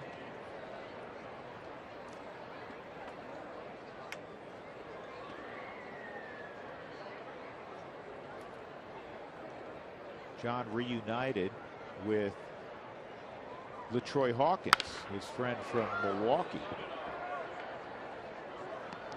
I think it was Hawkins that really talked him into coming to Colorado. You know, you have a lot of respect when you call your friend. And LaTroy calls Axe and said, I think there's a good opportunity for you in Colorado. I think you'll fit well here. And for him to believe him and say, okay, I trust you. But there is a lot of that. Players talk to each other, whether they're on the same team or not. Everyone, baseball is a fraternity, first and foremost. Everybody that has donned a major league outfit, they're all in the same boat. They all respect each other. They understand the path and how hard it's been and the amount of sacrifices they've made, their families made, their girlfriends and wives have made for them to get to where they are, and take a lot of pride in that. Curveball hit second, and Pacheco is retired by Zach Osborne. 1 out. I'm going to bring up Blake Lally. Don't forget, opening day is Monday. April 6th versus Milwaukee, and you can see it all at Coors Field. Watch the game on the center field video board. The gates open at 11 a.m. There will be rooftop food, drink specials, prizes, and more rooftop games.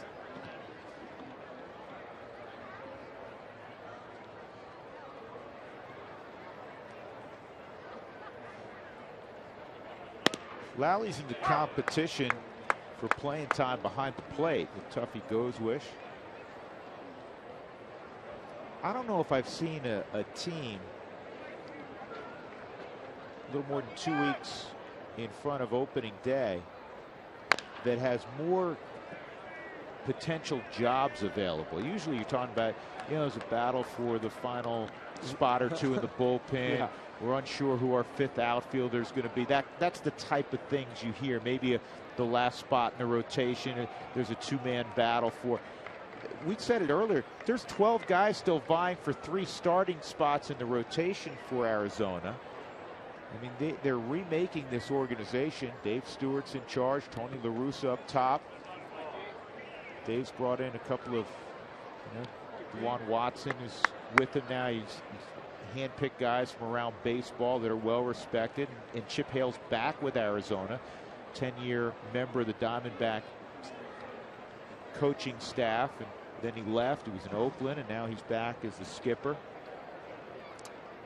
If I'm looking at that, if I'm looking at Arizona as a potential destination, let's say I'm a free agent or something, I'd look at it in 2 ways. Number one, yes, opportunity. There's plenty of opportunity, but at the same time, that opportunity is not going to be as, you're not going to get as many opportunities as other organizations because there's so many guys vying for spots that you're afraid that if you do get a chance, you're not going to get a chance at the big league level to do it over and over again because they're going to be switching it in and out. There's too many spots available. This pitch by Axford, mid-90s fastball all over the black. Down right at the knees. Well, look at how Dustin Garneau just catches that. Catches it the way he stuck it. You talk about not being able to give away a strike or pulling a strike out of the zone. The Rockies are high on how this kid can catch the ball. What were your favorite sneakers growing up? PF Flyers. Not Chucky Taylor's. That was Chuck Taylor who grounded out to end the ball game. He needed to take another pitch for me to work that in. Rockies have a good afternoon at Salt River Fields. They beat the co-tenants, the Arizona Diamondbacks, 6-0. And the story was, the bats of Charlie Blackmon and Troy Tulowitzki and Corey Dickerson. But really, it's all the guys on the mound, led by Kyle Kendrick, Philly, who had 4 shutout innings, and then a whole bunch of guys in the bullpen who you figure to see beginning in Milwaukee all pitched very well. I like it when you get the chance to see the bullpen come out. Spring training shutouts are rare. It's not often you see one, and for the Rockies to throw their A bullpen at the Diamondbacks threw their bullpen at the Rockies, and for guys like Tulo and Blackmon to have days they have is impressive. But I had loved seeing this bullpen throw. The velocity was there. They struck a lot of guys out. They worked quickly, efficiently. There's not a lot of guys on second base today. Was there one? There's one. There was one. A.J. Pollock had a double, and then Cody Ross ended up reaching second because there was an error with 2 outs that would have ended the inning. So only 2 guys touched second base, and one of them wasn't supposed to be there. So it was a really good day on the mound for the Rockies. And we go downstairs. Mark Stout is with Walt Weiss. Talking about the arms today, that was a good day on the hill for the team, huh? Yeah, Kendrick did a nice job, very efficient.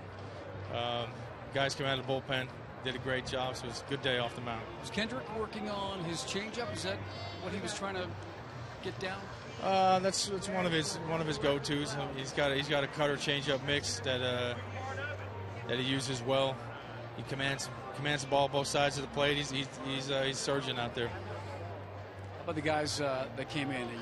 Rex has been working on things. Boone last year, and then of course Hawk and Beckman. Yeah, they all did an outstanding job. Rex looks really good. He's in a good place. Boone had a real good slider today, and saw Hawk add on, get a little more ticks of velocity when he needed. And Rafi was It was Rafi. Have a pinpoint control. Well, that's about the guys that pitched today. Another guy was released today, Chacín. What about now candidates for that spot of the starting rotation and that transaction? Well, there's still a handful of guys, fighting for a spot, and it's a tough day. Tough day for us, for me. Having to have that conversation with Jolise. He's been a warrior for us, but we've got several candidates. Where's your ball? What were some of the things that led to Chacín's release today?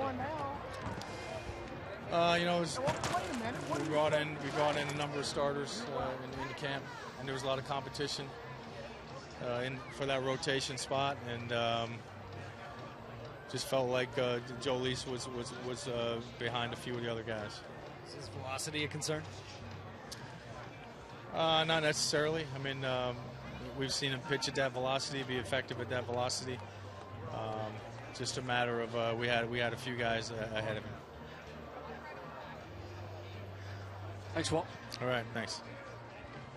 All right, Mark, thank you very much. So, Walt Weiss, it's difficult. We always think about the player, but it's difficult when a manager has to call in a guy he respects in the office. So it's a tough day, and he didn't want to mention names. We did earlier on the guys that are the possible candidates beginning on the 14th of April. It looks like the first time the Rockies would need a fifth starter. Yeah, it is a tough day. It's always a tough day when you see a guy that was your teammate, somebody that's fought for you, and nothing can ever be taken away from Chacín, the competitor that he is. It's the business side of the game that makes it difficult. You can see it in Walt today. That's a guy he counted on. That was a guy throughout the course of his career so far. He gave him the ball a lot of times, and he fought for him. But now it's time to move forward. You do have guys that have thrown really, really well this camp. Guys like Eddie Butler. Chad Bettis has thrown very well. John Gray's proven to himself. Maybe he's not ready quite yet, but there's a chance that he can prove himself with the rest of camp to go. Put your ball player hat back on. Okay. Eddie Butler now, he's aware of what happened. Not that he didn't have motivation at the start of camp, but he realizes, man, that could be my spot. And you want to see him go out and grasp it, don't you? You want to see guys, when there's an opportunity and the front office just open the doors up for one of these guys. This isn't just handed on a plate to Eddie Butler. This is an opportunity for, hey, look, there's 4 or 5 guys out here. We've brought these starters in. We just cleared a path. We had to cut ties with the player that we were attached to, that's lived and died with the Rockies. He's gone now. One of you guys needs to take advantage of this. One of you guys grab the bulls by the horn and take it. If I'm an Eddie Butler and I have this opportunity, I'm not letting it go. This is Eminem right here. This could be the only opportunity you get at the major league level to knock down the door. We talk about that. Being a big league player is not getting an opportunity just handed to it. You have to take it. And when an opportunity like this is available to you, if you do not take it, you're proving to the front office and to Walt that you're not ready to be a major league player. There were a couple guys in the bullpen. Everybody pitched well, but that really stood out. Rex Brothers, we talked about. Rafael Betancourt, maybe people thought it was a long shot. The way he pitched today with that pinpoint control, and he worked at 91, and from facing him, he's tough to hit, tough to pick up. That was impressive work. It was today. Very impressive. Again, here's a guy that's savvy, knows how to pitch. Last year with the Rockies bullpen, there was a lot of guys that came up in the bullpen that struggled. There was other guys where you needed that veteran leadership. LaTroy Hawkins can only lead so much. It always helps when you have another guy like a Rafi that shows you this is a routine. I'm almost 40 years old now, and I can still pitch and still compete. I would love to see Rafi on the big league roster at some point during the season. If it's opening day, it'd be great because he's fought and deserves a chance to be it. But that stuff still plays. Saw today, he struck out 2 guys with pinpoint accuracy. The changeup's still effective. It's just good to see guys like that taking opportunities, like we just mentioned, to give me an opportunity. Let me show you what I can do. I can help the ball club out. Yeah, if a Donna Summer song comes on in the clubhouse, and everybody's looking around and says, he knows who it is. Yeah, I mean, Hawkins looked to Rafi and goes, we understand, right? Yeah, we've been there. We've heard this. We'd heard this song in the 70s when we first started playing the big leagues. There you go. All right, that'll do it. Once again, the Rockies win it this afternoon, 6-0 over Arizona. It was a good day all the way around, offensively, defensively, and, of course, on the hill. For Mark Stott, Ryan Spilborghs, and our entire Root Sports crew, Drew Goodman saying so long. Our next broadcast will be Thursday evening as the Rockies take on the Texas Rangers here in the Cactus League. Y'all enjoy the rest of your Sunday afternoon. Talk to you soon. Take care, everybody.